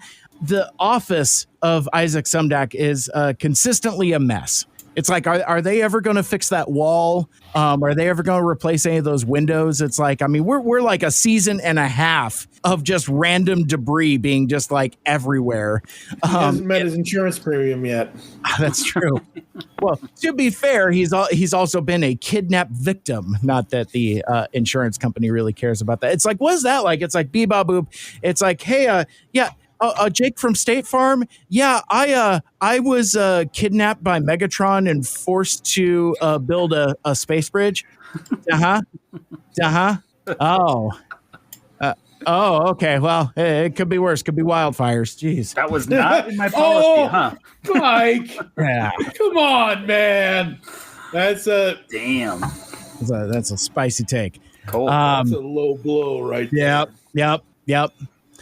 So before we kind of move on to the rest of this confrontation between Powell and Masterson, Joe, I think our time is up. Thank you so much for taking the time to join us. We greatly appreciate it. It was a lot of fun. I always have a good time with the mics and meeting everybody else. You guys are going to have a lot of fun with the rest of this episode, or however long it stretches out. I wish I could have stayed a little bit more, but thanks for having me, everybody.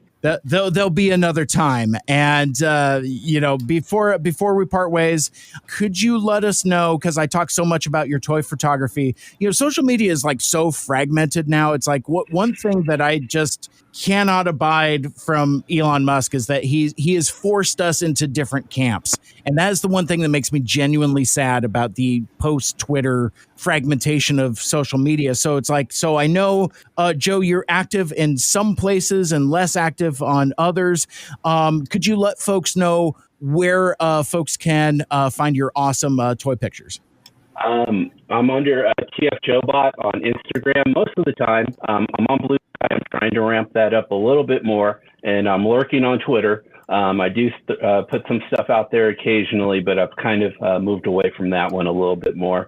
But toy photography, old commercials, lots of profiles on different series, all kinds of stuff like that. Excellent. Very Why don't good. you just use Linktree? You can put all your links into Linktree. Yeah, the way it's been moving around, I might have to do that.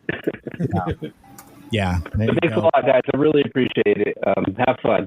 Thank you so much. Always a pleasure having you, and make good choices. All right, I'll try. and he's gone. Well, cool. Now that we're rid of that guy. Yeah. No. I hate when someone leaves, my face gets fatter on the Zoom call. No, your screen just gets wider. That's all. Your face doesn't get fatter. Do I look more slender? Wider. Actually, that'd be great. Yeah, it's widescreen. Absolutely. So we're here with it's the confrontation we've been waiting a season for. It's Sumdac, V Powell, and Masterson. Get out of my house. That kind of thing. Yep. And Porter C. Powell and his first buddy Henry Masterson. Yes.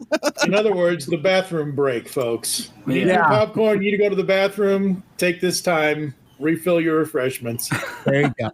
Well, and it's kind of interesting. I forget which one of us made this joke. I surely one of us did. It's like, in light of the the current political times, we've obviously talked about who Powell is a stand-in for, but the duo of Powell and Masterson is not unlike what we're kind of dealing with here in the current administration as well, and that is frightening and upsetting. Transformers Animated is like the secret Simpsons for predicting. It's just less people have watched it. The truth. God, it kind of is. Yeah. Because it's like anytime I see Elon Musk on TV talking about SpaceX or Starship or whatever, I'm like, that dude would totally build a headmaster unit for sure. He's like, Chungus headmaster. Mike, is that possibly why you coming back to this, you have a little more you're okay with the headmaster character because Musk is more annoying somehow, that headmaster seems a little more evened out, you'd rather listen to this guy?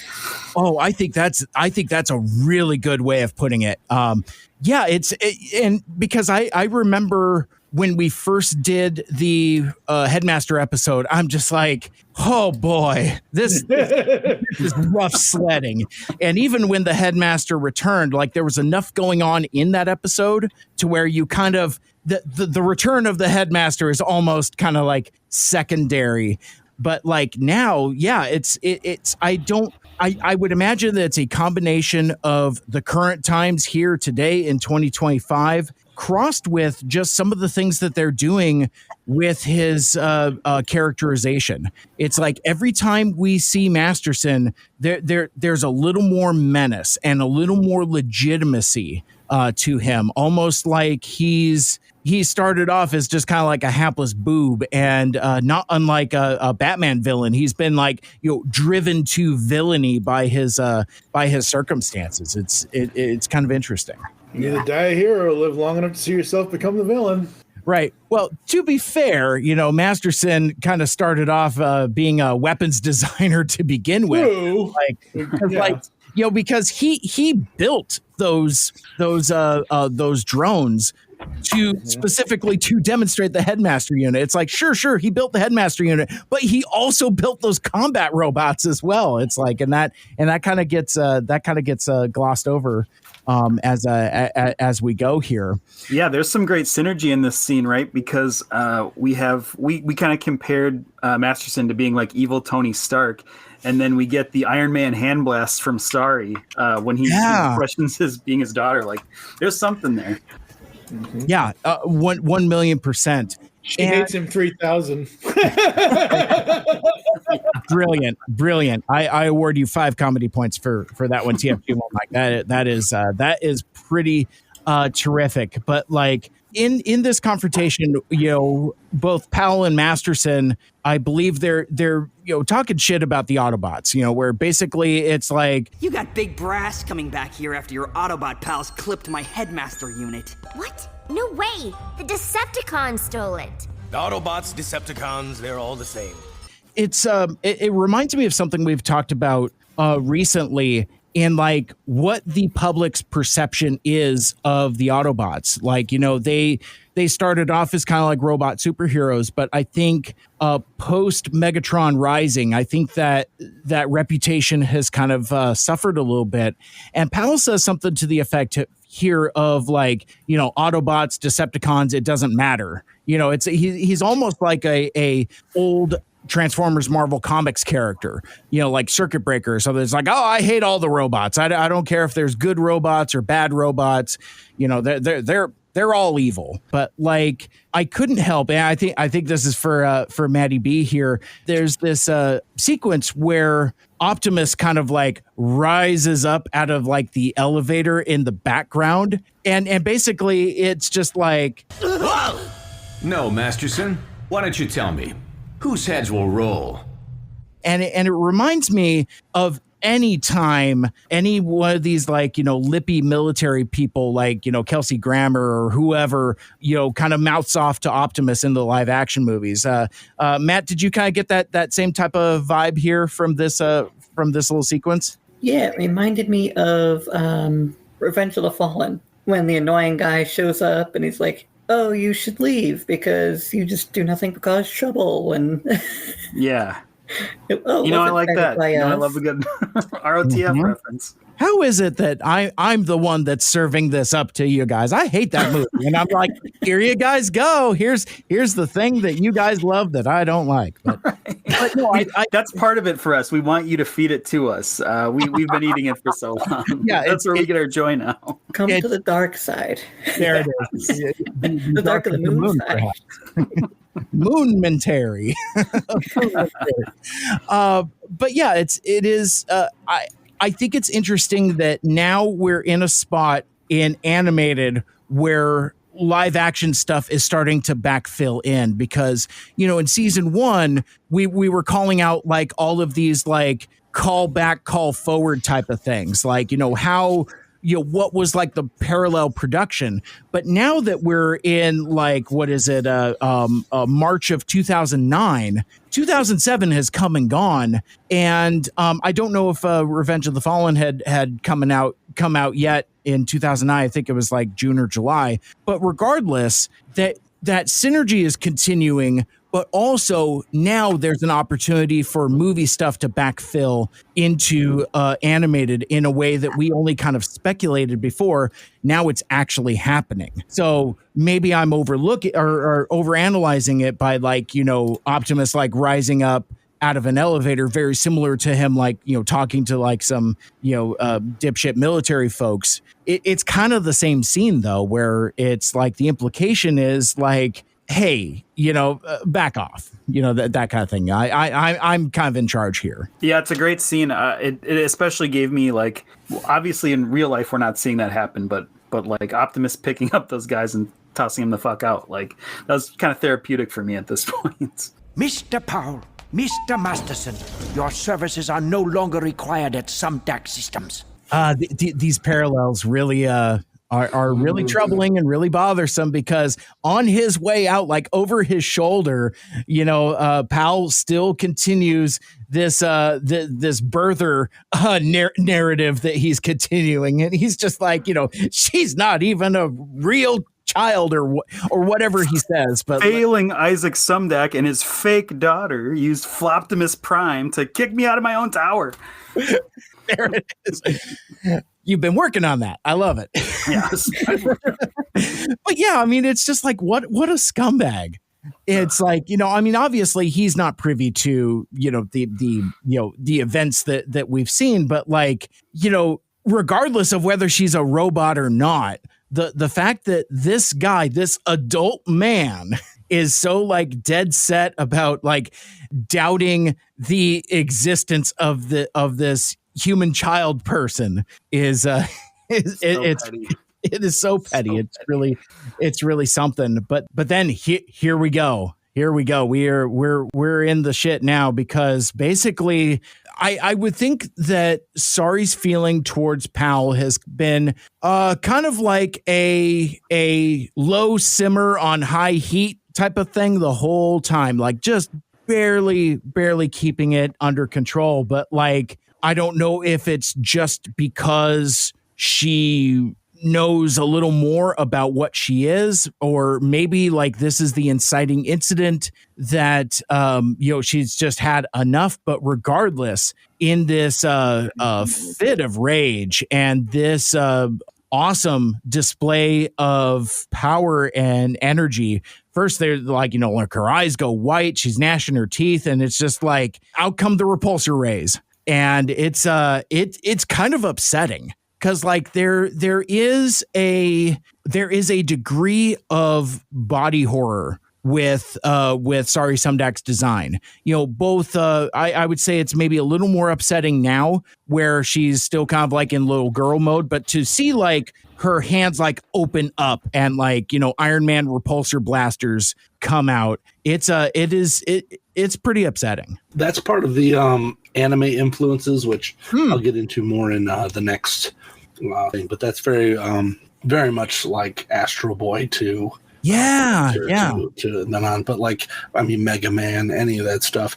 The crew that was doing this was very much like, hey, anime is going to be a thing very soon. Like, let's beat it ahead. Because if you think about it, back then there weren't as many anime. Like Crunchyroll wasn't around. Right. And it's weird thinking that, because like One Piece has been around longer than this, but One Piece, Dragon Ball, Inuyasha, it existed in the zeitgeist of the Cartoon Network. Toonami, yeah. Yeah. Toonami is essentially just like a building block to what we have now, where anime is everywhere. And and this is we're now starting to hit that with K-pop and that sector where it's in the Toonami area. So in like 10 years it's just going to be everywhere. But this was definitely an anime inspired thing, as many other things are going to be. This season goes from like season 1 and 2 were a little bit. This season just keeps going. And as we'll see, especially in part 2 into part 3, it leans hard into it. And I think you're absolutely right, AlphaMagnus, in that like this era of Toonami, like I don't know what was in their lineup. Saturday night at 9, Toonami's grabbing hold and shaking some life into you. 2 hours of Naruto, One Piece, DBZ, and our collective love. Things are really gonna heat up. Still crazy after all these years. Bring 'em on! Toonami, Saturday night from 9 to 11. Woohoo! Sounds like fun! Only Toonami on Cartoon Network. But like, we're not too far out from, Gundam Wing and Dragon Ball Z and, like kind of like these anime that is palatable for American audiences. And then you're seeing that spill over into American productions. So, you would see stuff like this, or like, that looked Ghost in the Shell or something. Like it was weird seeing something that was like a level A anime tier versus like what we've been seeing, which is like, hey, I'm gonna punch you for an hour and a half and then scream. Like that was an immediate blast with like, hey, my fingers are weird, what the hell? Yeah, and it's beautifully animated as well. I mean, it's like you can see where we've talked about this being kind of like, Transformers the movie of Transformers animated, and you also kind of see that in like they know where to spend the animation budget. Like the animation throughout this 3-parter is weirdly inconsistent. Like there's some spots where it's kind of dog shit, and I think it's because of moments like this where where like it's so beautifully and fully realized that you get to experience that as opposed to it just being just like you said, just like punching, or it's just like an energy blast. It's like, between like all the crackle and the lighting. It was like ACOM, and then it flipped over to what was the other company? I can't remember right now, but like Toei, yeah. I think you have that backwards. It was Toei, then it went to ACOM. Because for this scene though, it was ACOM just doing basic designs, and all of a sudden they're like, hey, for this Sorry Blast scene, we're gonna have Toei do that. Yeah, exactly. And I think that's part of that as well. But to kind of cap off this scene, Sari has this thing where she's really in the depth of her existential dread, and she's like, from now on, I'm sticking with my fellow machines. And she kind of hops onto Optimus's shoulder, and they kind of sink out of frame. And Isaac, like, emotional intelligence is not Isaac Sumdak's love language for sure, because like he's clueless. He doesn't understand any of this. Like, even like going back to the scene in the truck, he's just kind of like a hapless boob, where he's just like, oh, well, I wanted to tell you, but I didn't, that kind of thing. And he feels like he can kind of brush that off. Even here, he's just like, well, but dude, I'm your father, and like not even really taking into account what she's going through. And the folks that can relate with what she's going through is the Autobots, her family. Maybe she just needs some time to cool off. We'll keep her safe. I can also feel for the guy though, because telling her didn't necessarily make her life better, or in fact we kind of see like a fallout of her life getting worse from this information, or who knows what that trajectory would have been had she found this information out when she was younger. We can't say that it's better, but yeah, I mean, and it's also, he's just trying to do he's not a dad. He doesn't really know for sure. He's just trying to do his best. I guess I took a lot of that away from it. Of like, I kind of feel for this guy as much as he's not the enemy of the scene. I guess it's also this is like a growing story. So you have the hyperbole of like a kid being like, my whole life, you're 12, like if that. Yeah, right. Shut up. But to a 12-year-old, you're not 43, and someone being like, "Oh, by the way, you're a robot." Yeah, very true. But a 12-year-old's mind, their whole life is a million years in 1 year. I understand that. Yeah. That's what I'm saying. This is literally just like a they're speaking to the kids. This is the Daniel moment of like, I can do something. Push the thing. Sure. Yeah, I guess I'm kind of curious.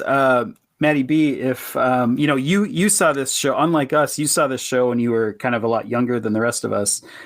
Did you have sort of a feeling of like, I relate to Sari more and I still relate to Sari, or I related to Sari then, but now I'm more team Isaac? I mean, did you have any kind of feelings like that? I could certainly see where Sari was coming from, because it is huge. You go from being a normal child to I'm a robot. It's a big jarring thing for, I would think, most people, but especially someone who's younger. Yeah. But now being older, I do see more of Isaac's side of it, because how do you explain that? It's even if there's some context there that would be hard to muster. Yeah. And even if, like, would she even believe it? She doesn't believe it now. Right. So would she have believed it when she was even younger than that? Right, yeah. And he still doesn't really know like what happened. Like I don't even think I'm sure there was part of it was like, I'll eventually figure out what happened that day in the laboratory, and then I'll tell her. And then nope. Yeah, he just never did. Yeah. Because how do you audience be that guy? He ain't gonna figure nothing out. Oh, come on! You're lucky, right? Unless it falls into a cornfield, this guy can't figure shit out, right? As long as there's no dead cats underneath his couch, we're good. Like, he's happy. Well, nice. Well, with that, I mean that's as good of a transition as any as I'm going to get. I saw a knock on my door. Here comes a new challenger. And we have a new guest joining us here on the stream. Let me bring you on the scene. Speaking of dead cats. Terrible. No, I have an intro though. Joining us now on the show is Beat Saber champion and actual pizza cryptid, hosting one of my favorite times of the year, the charity live stream for Extra Life, and member of the organization team for Sidefest Northwest, the Whirly Bird themselves. It's Whirl! ! You forgot the other title I have, which is Sorry Sumdak's Lawyer. Thankfully, we have one now. Oh, that's great. Yeah, of course. Adding that. Well, then this whole adoption is going to come into question, then, isn't it? No, no one did anything wrong. Sorry, I have opinions here. I was just going to say, it's like, you and I have been corresponding, and I know that like the resolution of part 2 is kind of like the reason for the season, but it's an overall umbrella of like, you've been telling me this for over a year. It's like, I have opinions about the Sorry Sumdak situation. I do have opinions about the Sorry Sumdak situation, but no, I'll reiterate. I don't think Sorry or Isaac, I don't think either of them were in the wrong here. I think they both acted entirely reasonably for the situations they were in. I think it could have been very, very different if Sari had been raised her whole life to like, no, yeah, like I'm part robot. That's crazy. That's wild. That would have been a normal thing for her. But he didn't understand what was going on. He didn't understand. He might not have, like, he's like, I don't know what you are. Yeah. But like, that's an incredibly, everything is overwhelming when you're a kid. But like hearing that you are an alien, that's like a crazy thing to find out, especially like, has she I don't know if this has already been brought up because I already got here, but has she never like scraped her elbow before? Like this is the first time she's ever like skinned a knee or like. I mean, it took a pretty big blast for that to happen. I mean, maybe her skin's a little better than the rest of ours. So yeah, this is like the come to Jesus. Like this is literally just like, hey, by the way, that. The problem is that never came, and I don't think that it would have ever came if it wasn't for this effect. It's like, no one's going to be like, hey, by the way, you're a robot. Like, hopefully I could just die and she'll figure it out later. Right. Yeah. He goes like full Scream 3. He's like, sorry, if you're watching this, you're in a movie and I'm dead. And it's like, here's what you need to do. Yeah. Here's the things you have to remember to survive. Yeah. Okay. Now put in the next tape. Oh no, you put in the third tape in sequence. Go back to tape 2. This tape will sell in 5 seconds. Yeah, nobody did anything wrong, but it's just this episode. I'm very glad that it got solved quicker than like, hey, let's drag this out the whole season and have her mad at her dad the whole time. It's just get it over with. Yeah, she just got that guy back. Right. And I think through that bit of the season 2 finale, it is about as much as the story needs for that. It's just like a lot of like, arms folded and being huffy and stuff like that. And I do like that it resolves within this 3-parter and jumping all the way to the end. I do appreciate that it resolves in a nice, sweet way that kind of sets us up for what the trajectory of the rest of the season is going to be, as opposed to like what you were saying, AlphaMagnus, where it's just going to be like, this needless confrontation. And, we talk a lot about TFA being content for young people. Us olds can enjoy it as well, but it's not really for us, except for when it is, which is kind of like the weird conundrum that is Transformers Animated. It's like it's for you until it isn't, that kind of thing. But like I talk about these episodes with my wife, and she's seen some of them with me, and she's consistently kind of off-put by like what kind of messages we're sending to younger audiences. And I think the way that this arc kind of starts is authentic, and the way that it ends is authentic. I'm glad that the story plays out the way that it does, and that we don't, really mess with it any more than we need to. Yeah, it's just the middle that's all the gobbledygook. Well, the thing about the way the kids are treated, and the way, like you say, Mike Seibert, about how this is for kids until it isn't. Mm-hmm. You got to think. I always look at things in the way that in the time that they were made. This was made 2006, 2007, started airing throughout those 3 years, and those are the kids that this was made for. Those kids that were watching it when it aired. So I don't think necessarily this. I mean, it could hold up. I'm not saying it doesn't. But my point is, I don't think it has to. I think you have to look at it in the lens that it was presented almost 20 years ago. Yeah. So speaking of what made for kids and made for us, this next scene made for us. Oh yeah. I was going to say, just to hit rewind to hit fast forward. Optimus mentions the little liquid metal body, which triggers Prowl to go off on his side quest. So we'll get a reprise of that. But Mike, did you, Mike Seibert specifically, did you think that in this whole big TransWarped extravaganza, did you think we were going to get a callback to the deep hurting flashback stuff? Like, that had to be kind of a little bit of a shocker for you. Deep hurting. Deep hurting. That really was. I mean, again, these episodes are so jam-packed. And yeah, I had no idea. It's like every time I thought it was just going to be straight across. Like, I thought that it was just going to be the battle scene from the first 5 minutes of the show, and then you find out the sorry stuff. I didn't realize we were going to have like this intercutting of, once again, Ratchet's trauma. It's like, this dude is capital D damaged with capital T trauma. I mean, I don't know if there's another character in Transformers that is like this deeply traumatized. Like this dude is going through it. This is what I messaged you about last night. Oh, that's what you meant. Okay. Yeah. So like at 1 o'clock in the morning, Whirl messages me, and it's like, I haven't watched these episodes in years. New message. Holy shit, I forgot how fucked up this was. And they didn't need to put that in there. They could have just like spoilers, like they could have just had them do some MacGuffin to save the day. Instead, they made it like literally trauma bonding. Yeah. The definition of trauma bonding.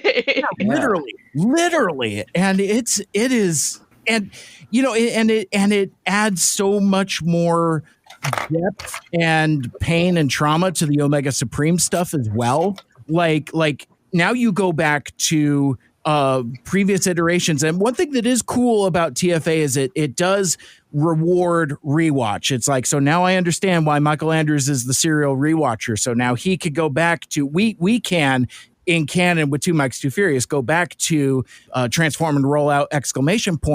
And we could see, Ratchet being so, affectionate towards the ship and see where that all comes from. And it keeps adding layers upon layers and depth into that deep hurting as we go.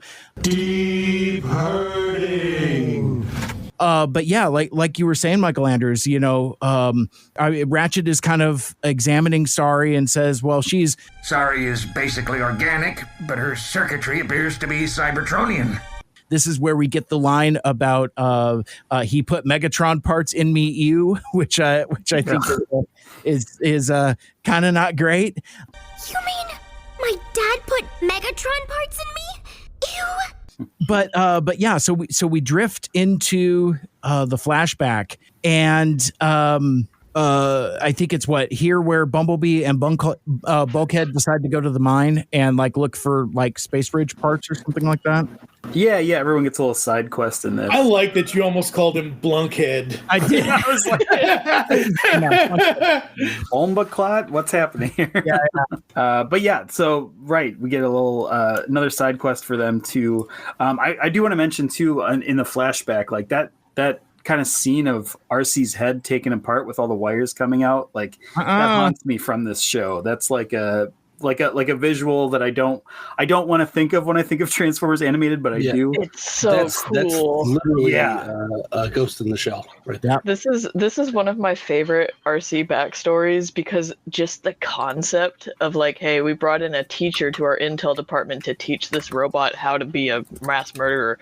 That's crazy. That is that's such a cool backstory. It's terrible, but it's so cool. We need to keep, his mind needs to be dumb and childlike. So let's get an elementary school teacher to partner with, just wild. That rules. That is such cool storytelling. Yeah. Again, terrible, but also so cool. That's a great way of putting it. Terrible, but so cool. And again, AlphaMagnus, you already mentioned it, but yeah, it's we're doing straight up Ghost in the Shell, imagery here. And again, yet another entry point, a gateway into deeper anime. And again, you see where the animation and drawing budget goes. Is it here that we see Mainframe and what's his nuts, or maybe that's later? Because I get a little confused with because the intercutting between the flashbacks, we go in and go out, the flashbacks always trip me up. I think we probably do get a little cameo. I guess I couldn't say for sure. I definitely noticed Mainframe more later, but kind of now we go across the galaxy to the slop pile. We saw, this weird, whatever we figured out this compound was that was holding these people all together. But there's a few Starstream clones in there. Blur, they're all stuck together by I called it the Constructicons royal jelly. I guess I don't know what glommed them all together. Gross. But Blur suggests the clones use their lasers all at once. This was some good Star Trek talk for me, right? He go he does that quick Star Trek exposition. Mr. Barclay, everyone's still trying to figure out exactly how you did it. Well, it just occurred to me that I could set up a frequency harmonic between the deflector and the shield grid using the warp field generator as a power flow anti-attenuator, and that, of course, naturally created an amplification of the inherent energy output. I see that. But what would take 5 minutes on Star Trek, he does in 20 seconons. Mm-hmm. Yeah, something about sonic pulses and synchronizing harmonics. Yeah, it's very Star Trek technobabble, for sure. But yeah, so they break free. It works, whatever it was. And this sequence kind of rules because Blur essentially, for all intents and purposes, runs to Cybertron. And like, you know, if you ever wanted to see the Venn diagram between Transformers fans and Sonic fans, here it is. I mean, come on. For Neil real. deGrasse Tyson would have hated this. Yes. His head just explodes. Yeah. But yeah, the pinging off the planets, the running around the rings of Saturn. That's another thing too. I always think about when I think of Transformers animated is like Blur and like cruising along those Saturn's rings. I love that. Just visual. like the G1 intro. Oh yeah, season 3. Yep. That made it into my score. Spoilers alert for later. But yeah, it's kind of interesting because like I think the clones that he's stuck with are Thundercracker and Skywarp. So it's basically like the Coward and the Egomaniac. And I don't know if it's the lighting in like this weird planetoid somewhere in deep space, but I don't remember as much purple trim on Thundercracker. I thought it was straightforward red, but either way, the color scheme rules. I really like that like deep indigo with kind of like a pinkish purple to it. I think that's a pretty sick color scheme. Yeah, sorry, I was just finding my notes here. Oh, sure. That color scheme sucks, and you suck, and you're off. Right. So yeah, then kind of from here, you're right. Everybody escapes. Then we go back to Earth. You know, Masterson's kind of grumbling to himself while fiddling with some controls. He locates his headmaster unit. So right away, we're kind of like, oh shit, he's got his main weapon again. And then right next to it, Starscream's body, like double shit, right? Like now, kind of see how this is going to be real bad. And then more bad news. Megatron's like prying his way into Omega Supreme. This is like, there's things coming together here. You can kind of see like, oh, this is where we're going to get some big bads for the final bosses, if you will. So Megatron and Starscream kind of like they more or less just kind of like push their way into Phrasing. I'm not gonna read that sentence I wrote. Thank you. Yeah, I'm not. You can use your imagination. Bleep. Yeah, but basically, you know, so Megatron and Starscream kind of like as they're exploring Omega, trying to figure out what's going on. But like, I really like the sequence where like Omega's defenses kind of go off, and with the quickness, Megatron is immediately captured. Positive identification confirmed. Form Decepticon. Name Megatron. Lethal force has been authorized. And that's when my dude goes to work. Draw my kid Megatron. Let's go. He's like, let me get my cartoonish punch card, and I'm gonna clock into this mo. Really? Because he just like, I love it. He just really puts on the syrup here, because he's just like, why isn't it obvious? I'm your prisoner, of course. You have to take me back to Cybertron so that I could stand trial and face justice for my many crimes. He pulls a fat Tony. He just literally does from Simpsons. Yeah. No, you caught me. You're crazy. I wasn't sneaking in here. You caught me. And now I need to go back to where I need to go. Awesome. Oh my gosh. But yeah, and it's kind of interesting. I can't not note one, the transformation sequence here is pretty darn righteous. It's pretty cool, and it kind of reminds me of the reverse of it with Sorry and Ratchet inside the ship as it shifts and changes into Omega, into robot mode. But like here, you could see like panels shifting and walls moving, and there's this like little bit of dread with Megatron and Starscream, like, oh no, are we going to get squished here? What's So does anyone else have the arc? I don't know. No. I do. That's the same transformation. Oh really? That's like so damn close to it. It's ridiculous. It even has little panel parts that they put on it to cover up the spots where there's like indents on the side. So then like they have to be planning that. They're just waiting for it. Yeah, I mean, admittedly, the amount of times that I like pre-ordered it, had it in my cart, took it out, ordered it, canceled the order because I couldn't pull the trigger on that price tag. I never did get the Nemesis. I was like, I don't like the way it looks, but I got that one. And if I had a choice, I would take the Nemesis over the Arc. But see, I was going to say the Arc is so cool to me because, like you were saying, it does have these animated like homages to it. Like I really caught onto that right away, and that's why I wanted it part of my collection. But yeah, ultimately, it feels very much like that's what they were going for. So I feel like that's probably gonna happen. Oh, like maybe it's some pre-tooling for it. Like you could actually see. I mean, they just re-released Triptychon again in different colors. Like that's that's kind of what they're doing. We're gonna use these molds up because we got to make money. Yeah, that'd be cool. Yeah, I mean, I'm kind of with AlphaMagnus. Like I'm not saying I've heard anything from anybody, but like it is a odds-on bet that you're going to see that Arc retooled, recolored into animated Omega. I feel it's gone from if to when. Yeah, we're just going to have to deal with it waiting. Yeah. So I'm going to say this right now. Everyone except Seibert can click on this. You cannot click on this, Mike. Okay. I just found Derek's old blog spot, and it has everything that he ever did still. A delightful tedium. That's good because his DeviantArt account is deactivated. Yeah, I've been searching for it this whole time that you guys have been talking recently in this episode, and I'm like, where is it? Where is it? And I'm like, wait a minute. And I had an old link from when I had him on the podcast. I'm like, that's where the stuff is. That's getting saved. Yeah.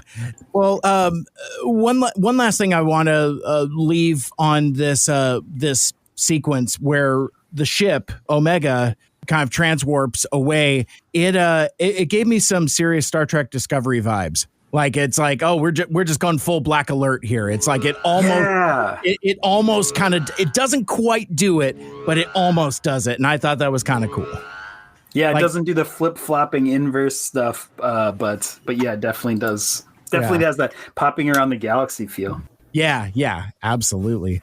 Well, now is a great stopping point before we move into the next scene, and then we can bring on our next guest. Here comes a new challenger! Joining us, a returning guest. Speaking of like episodes with like deep trauma and stuff, as we discuss. Joining us on the show now is animation enthusiast and our favorite oceanographer. It's Abbey. How we doing today? Hello. Can you guys hear me? Okay. Yeah, you sound great. Okay, perfect. Yeah, nice to be on here. Glad I didn't miss too much. You're still on part 1, which is fun. Yeah, Abby, you had to know that we were still on part 1. Yeah. Well, I said I was going to join like almost an hour ago, and Mike was like, "Oh yeah, we'll probably still be on part 1." I'm like, "Oh, maybe they've gotten a little further," but I'm glad to be here. How's the ocean? The ocean is good. I've got my little ship poster here. I haven't gone out a ton, which is good because it's been cold. Yeah. As you know, it's in the PNW, but. It's going mostly just research in labs, but I'm hoping to go out this spring on a few shorter deployments for some of our instruments. So very excited. That's awesome. I love that. That is so cool. I would be remiss if I didn't make a smart mouth comment where it's like you've got a poster with ships on them, and I'm like, I don't see Prowl, I don't see Lockdown, I don't see Bumblebee. It's like where's those are all land-based vehicles, Mike. They wouldn't be on the ship's poster. Yep. Give me a beach bomber, give me a Nautica, I'll put it on there. I love it. This is why we're here. So so Omega transwarps back to Earth. I mean, sorry, back to Cybertron. Back on Earth, Bumblebee and Bulkhead are kind of like going through the wreckage of the mine, and Bulkhead is just kind of like, hey, look for something useful. It's called a plasma dynamic thruster. It's a thing that generates the transwarp field that teleports you across the galaxy. And Bumblebee's like, what, like this? Immediately transwarps away. Yeah. Yeah, that's a great, because that scene could be done totally differently. Where like they could have found like a beanbag chair first, or like, you know, Bumblebee could have gotten really mouthy for a long time, but nope, this pop gone. Yeah, just immediately. And then where the action doesn't let up, because like before Bulkhead even has time to realize what's going on, he gets jumped by the headmaster, who is now in control of Starscream's wrecked headless body. And I love all the details on this. Like this looks pretty awesome with like all the battle damage that seems to disappear in subsequent chapters, but that's all right. It looks cool for now. Like there's like a hole in his leg and stuff. It's like this dude is really messed up. Yeah, what are we calling this? Master Scream? Is that phrasing? Like, what's a good combo name here? I don't hate that.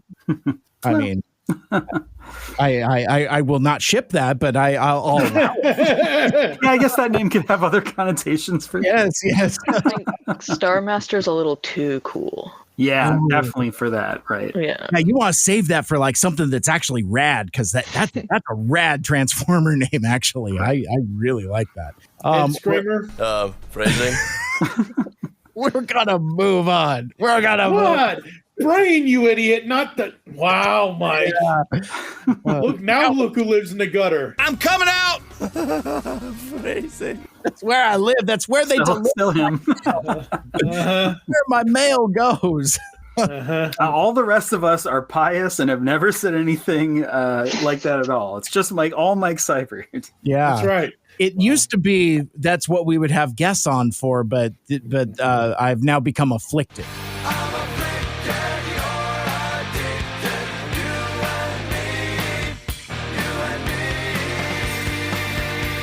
The rot is deep.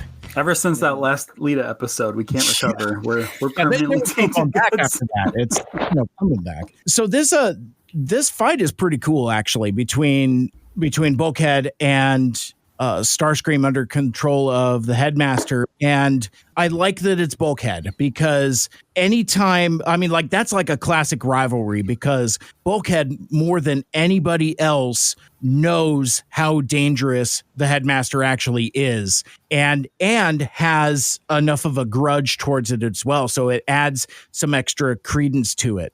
You know, he's trying to figure out how to fix this space bridge and where Bumblebee went, but also he's got a mad on for headmaster as well. Yeah, definitely adds some like ferocity, some urgency to this fight scene. Yeah, because he hauls off like immediately, like with the quickness for sure. So from there, we're back at Sumdac Tower, and this you get some prime Mission Impossible Prowl action here, where he's like skulking around, and I love it too, because he's just like he's begging to get caught, I feel like, because like Prowl is almost just a little too obvious in his sneakiness. like you almost just want to like tap Isaac on the shoulder just to get him to look over, and just to mess with him, just to prove to himself his proficiency, because we haven't, the reclamation of Prowl is almost complete, but you forget sometimes that he's pretty arrogant about his abilities, and is still eager for an opportunity to show them off, if just to himself. Like this guy is in his head that he wants to show off to himself and see, how far he can push this without getting caught as he's doing this sneaky Mission Impossible thing. Like he even like drops down from the ceiling and stuff. It's a pretty great sequence. If only that drop down had a rope attached to it, and Bulkhead Bumblebee, because Bumblebee could fit into the. If only Bumblebee let it go and he slammed to the floor, that would be amazing. Mm-hmm. Mm-hmm. Every time I get a little too irritated with Prowl, he does something that is actually cool, and I have to be like, damn it. Yeah. Yeah, he was the MVP of this. He moved the story along.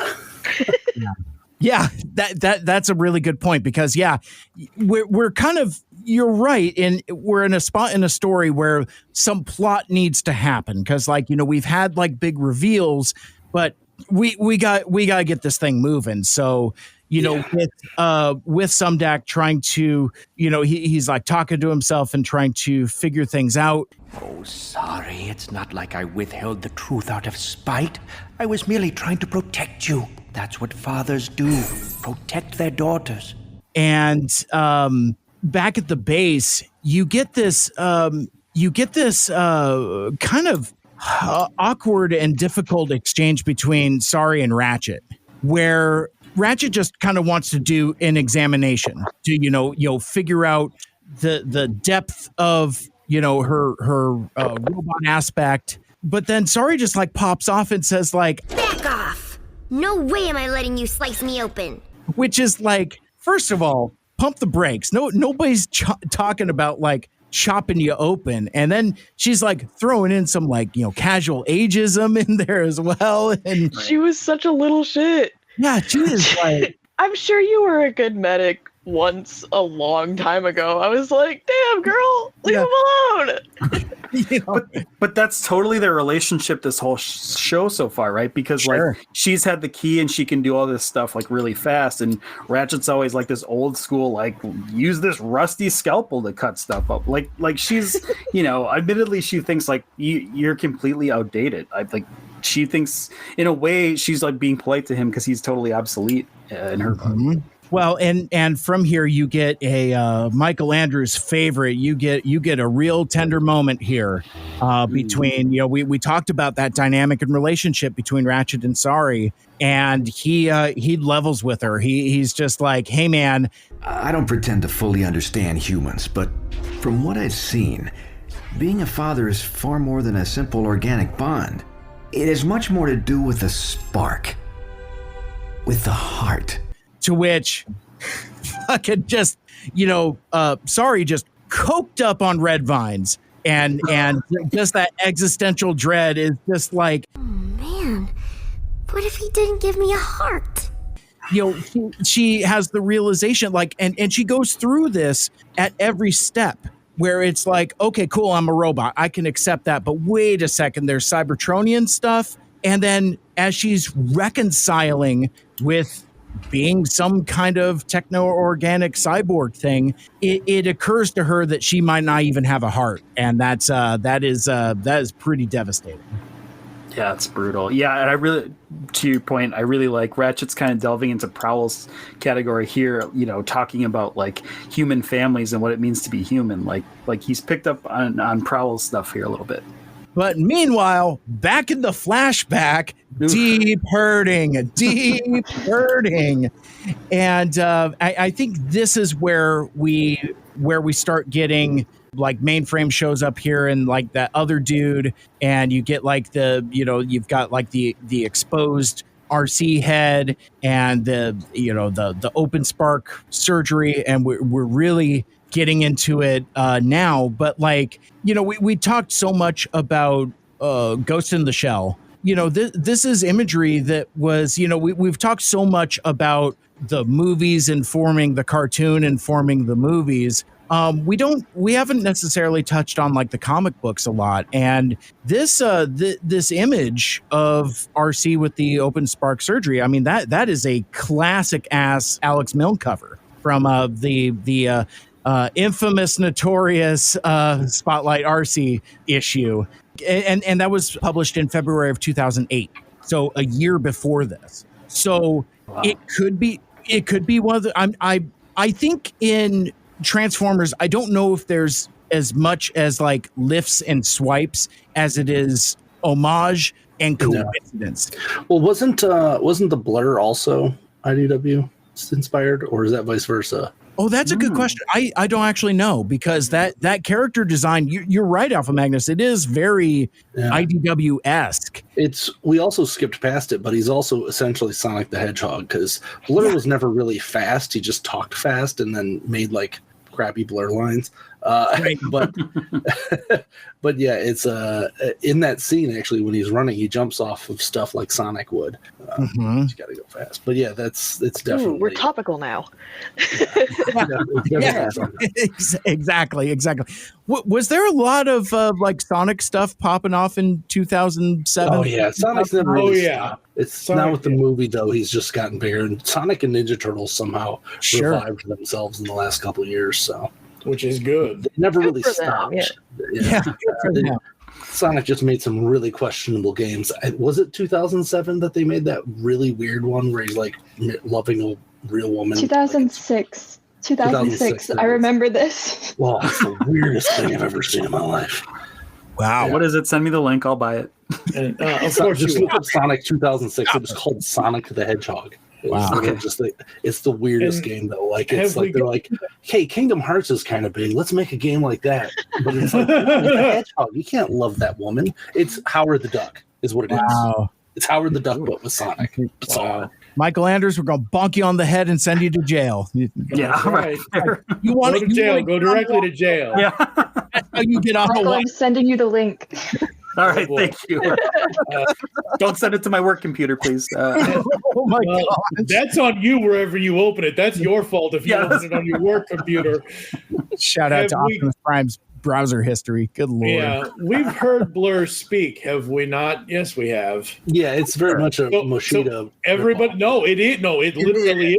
It is Moshida. That's what I wanted to say. Oh, okay. Yeah. He did. This time he didn't sound like it. Last time he did. Like Let me in the double previous check, episodes. but this time he didn't sound quite as. And I didn't check. Yeah, I'm pretty sure it is. But that's the other cool thing about this show. Whereas some of the other shows that came before it wanted to go in some other direction, they actively tried to get as many originals as they could. Yeah, for sure. We'll revisit this at a later point in the episode. I have some things to say. As do I. And the point where I think it is. Mike and I were at the same dinner conversation where this was brought up.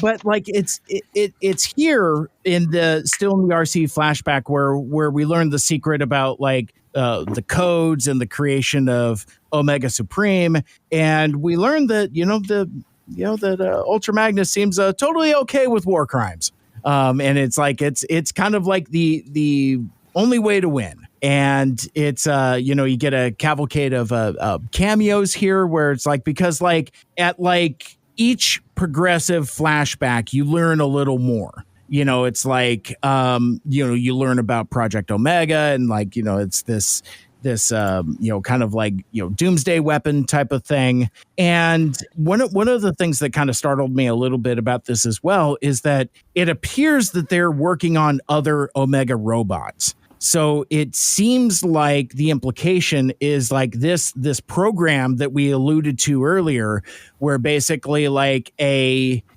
bot imprints onto one of these murder machines. It's like that's something that the Elite Guard is totally cool with, to like make a army of infantilized dreadnoughts to win their war against the Decepticons. And that and they just got, I guess the Autobots and Decepticons just got lucky that like it wasn't RC, because if she is Spotlight RC, everybody did. Yeah. Everybody did. Yeah. And the thing is about this show, they flipped it. The Autobots are the aggressors. They're not villains, obviously, but the Decepticons are usually the ones that have all the high firepower and usually doing all the questionable experiments, but they're villains. You don't really question it because they're villains usually. So they kind of flip-flop the whole thing. Yeah. And that is the one thing that is endlessly fascinating about TFA, is how they have recontextualized and changed that dynamic. Like, in so many continuities, the Autobots have been like hunted to the point of extinction, and they, have to, scrape by to get Energon to live, and, to the point where they have to go to the Earth to find more energy resources. But here, it's like you said, TFG1 Mike, it's like, the Autobots are the ruling class, and that makes for some incredibly uncomfortable subverting of expectations. And I think in this episode, and you see what UltraMagnus is willing to do to win the war, it's some scary potent stuff. And they keep this weird moral throughout like the whole episode, and it's not like walked back like at all. So the even crazier thing is as a child, as a young adult, you would watch this and be like, oh, okay, cool. So Ratchet's the whatever the emissary of that and whatnot. But if you think about it as right now, if it was 50-50 Decepticons and Autobots, Ratchet had to help kill all of them to the point where there's like 12 left. And he's supposed to be a healer. He took that Hippocratic oath. He's not supposed to be that guy. So he just had to watch this monster that he controls kill. The trauma deepens. Yeah. He's Right, and we already Marian's trench of deep. We already know Ratchet at this point. Like, we're like, we get it. We get why you're fucked up. And then they're just giving us this more backstory. Like, it's deepening. It's like, we get by the way, you had to pile it on. Yeah. Yeah. It's like, but I like again, you have a whole other season. Like, take the end of season 2. We've gotten so much to the point of a bridge too close, a bridge too far, whatever it is. Yeah. You still have a whole other season, so expand on that. You've already written this character to the point of you're telling us he's been through all this stuff. Well, this is the season where you get to see how all this stuff affected him. Yeah. Season 4, he has to eat his own baby. I think that was in the BotCon script. Oh, my goodness. That's terrifying. That's bone chilling. Yes.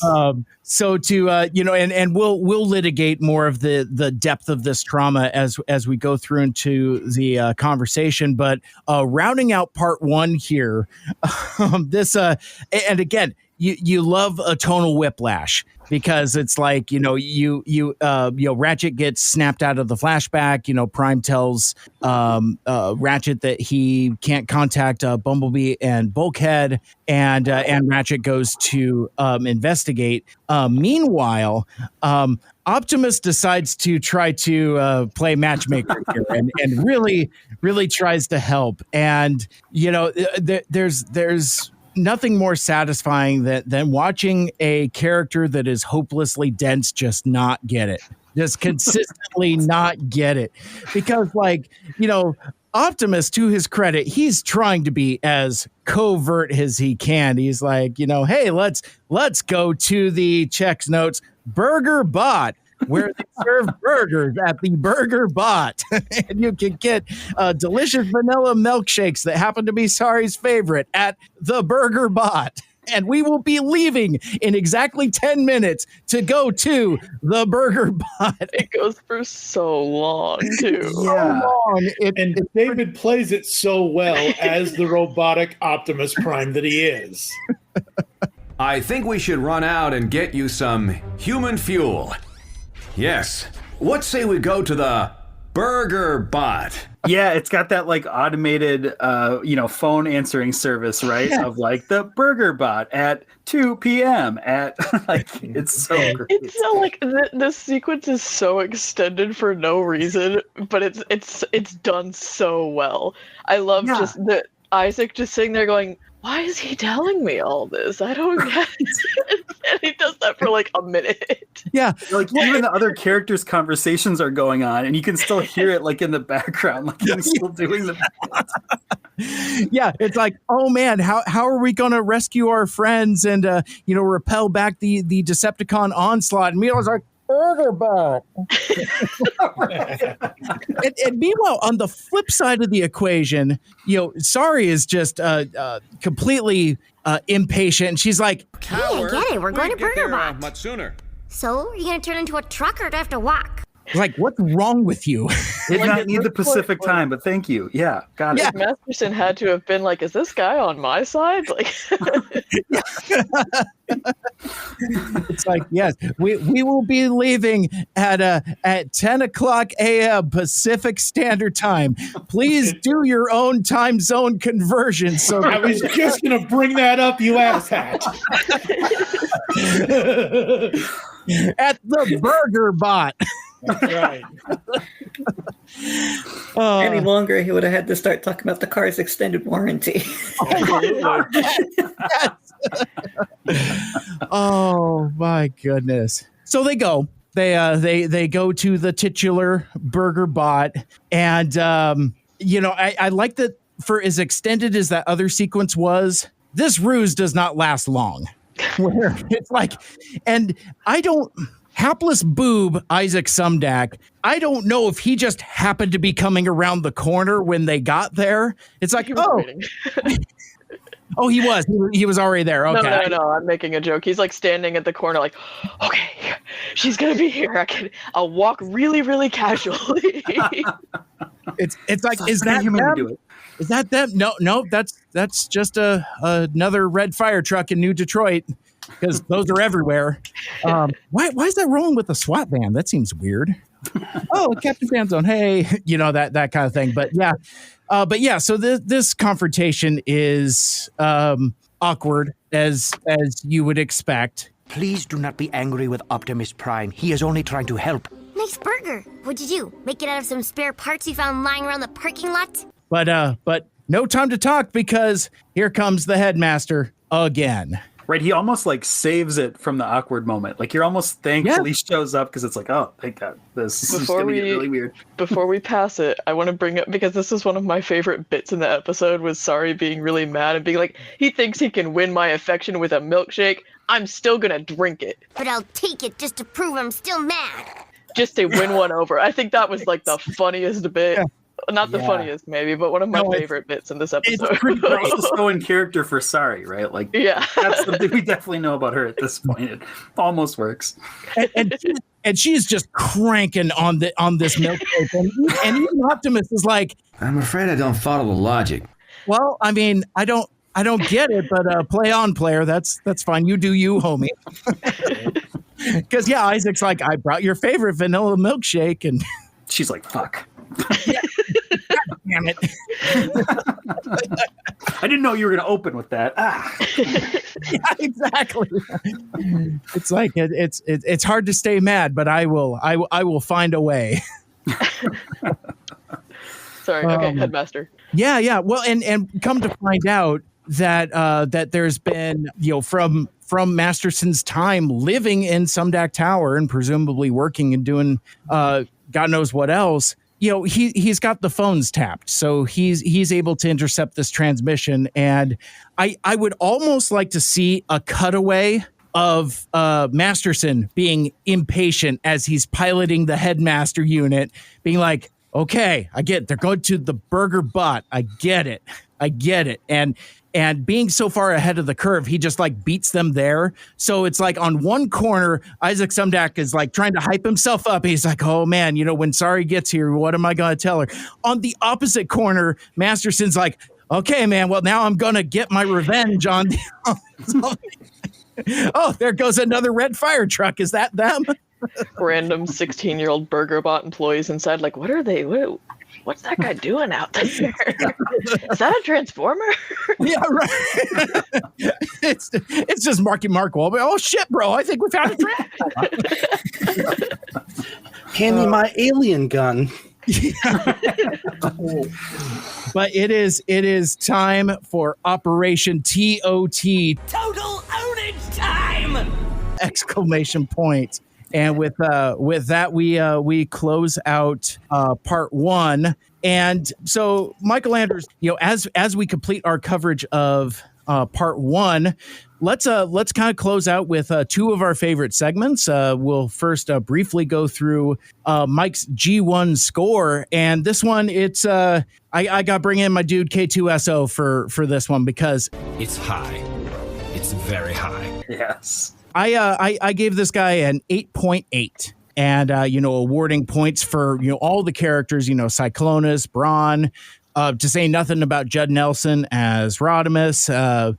You get a name drop for Team Char, which I thought was pretty cool. You see Mainframe in a cameo. You get Wheeljack. You get like Mike had said, TFG1 Mike said earlier. You get Blur on Saturn. All of these little bibs and bobs here and there, and it's pretty G1 heavy, I think. I think this is going to be the first, but I actually want you to lower your score to 8.6 to get the 86 movie. No, I feel like that's what you need to do. On the nose. You always do that stuff, Mike. You can't do it here. Okay, I will defer to the Sparks little brother right about now. It's we're going 8.6 on this guy. I love it. So as we get ready to gear up for part two, we couldn't close off this portion of the episode without Ichabod Griff's favorite segment. It is time, my friends, to dim the lights very quickly as I run across the room and pull the, get out your bongos, get out your snaps. It is the Michael Andrews preview haiku preview of our next episode. Yeah, here we go. Tween transformations lead to battle mask moments, complete with knife hands. Knife hands! Snap your knife hands, folks. Yeah. Ching, ching. Oh, now you're just Britney Spears at that point. Clank, clank, clank, clank. More of that coming up next on part 2. But I would also recommend if there needs to be like fluid exchanges, either coming or going. Now might be so many easier, better ways to say that. Phrasing. I do have one thing to say though. I just realized this. Yes. Has anyone ever worked in a restaurant? In a burger bot? No. In a burger bot. He has. Michael Andrews has. Abbey has. Not a burger So bot. what happens when you 86 an item? Yep, you run out. It's no longer available. It is dead. Right? That's weird. Because I just realized that. Because 1986 was the death of a lot of Transformers. They 86 them. I think I'm gonna make a T-shirt that is literally like a board, like a specials board, and then 86 all the Transformers. Want to be a part of the show? Send us an email to mikes2furious@gmail.com. You can also comment on episodes on Spotify and on YouTube. Follow us on Blue Sky individually at Mike Seibert Radio and at Michael Andrews, respectively, and follow the podcast on Twitter, Facebook, and Instagram at 2Mikes2Furious. You are Mike. You are Mike. You are Mike.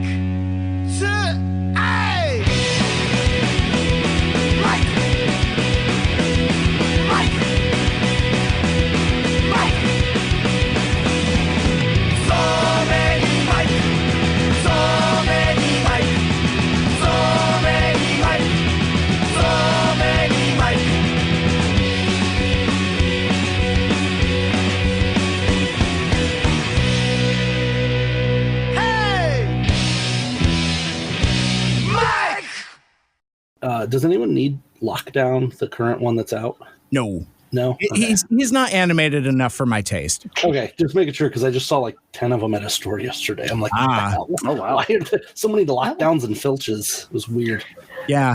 If I came across him at RossCon, I'd probably pick him up for like, $7.99 or something like that. But like, I mean, at a point where I picked up Ferric for $10 off a Walmart for like no reason, it's like, well, I guess I'm going to expect that they just got their shipment in and it'll be there soon. Yeah. Pirate Cyclonus, sure, whatever, that's fine. Why not? I got him too. Ah, nice. Yeah, it's weird because like, with RossCon, I've developed this shelf of like mismatched weirdos. Because like they're all like weird recolors. I got like I got like Road Hauler and Scourge and RID Scourge. I mean, I got like this weird Ramjet army thing going on. I got the Teen Girl Squad with Elita 1, Minerva, and Strong Arm. But it's detritus also. I kept one for myself, and but it's just like all these like mismatched weirdos that don't go anywhere. So I just kind of put them all together. I know Mike Seibert goes to Ross and he's like, I hate this. I'll take 2 of them. Like, it's just... Exactly. One for the kiddos, one for me.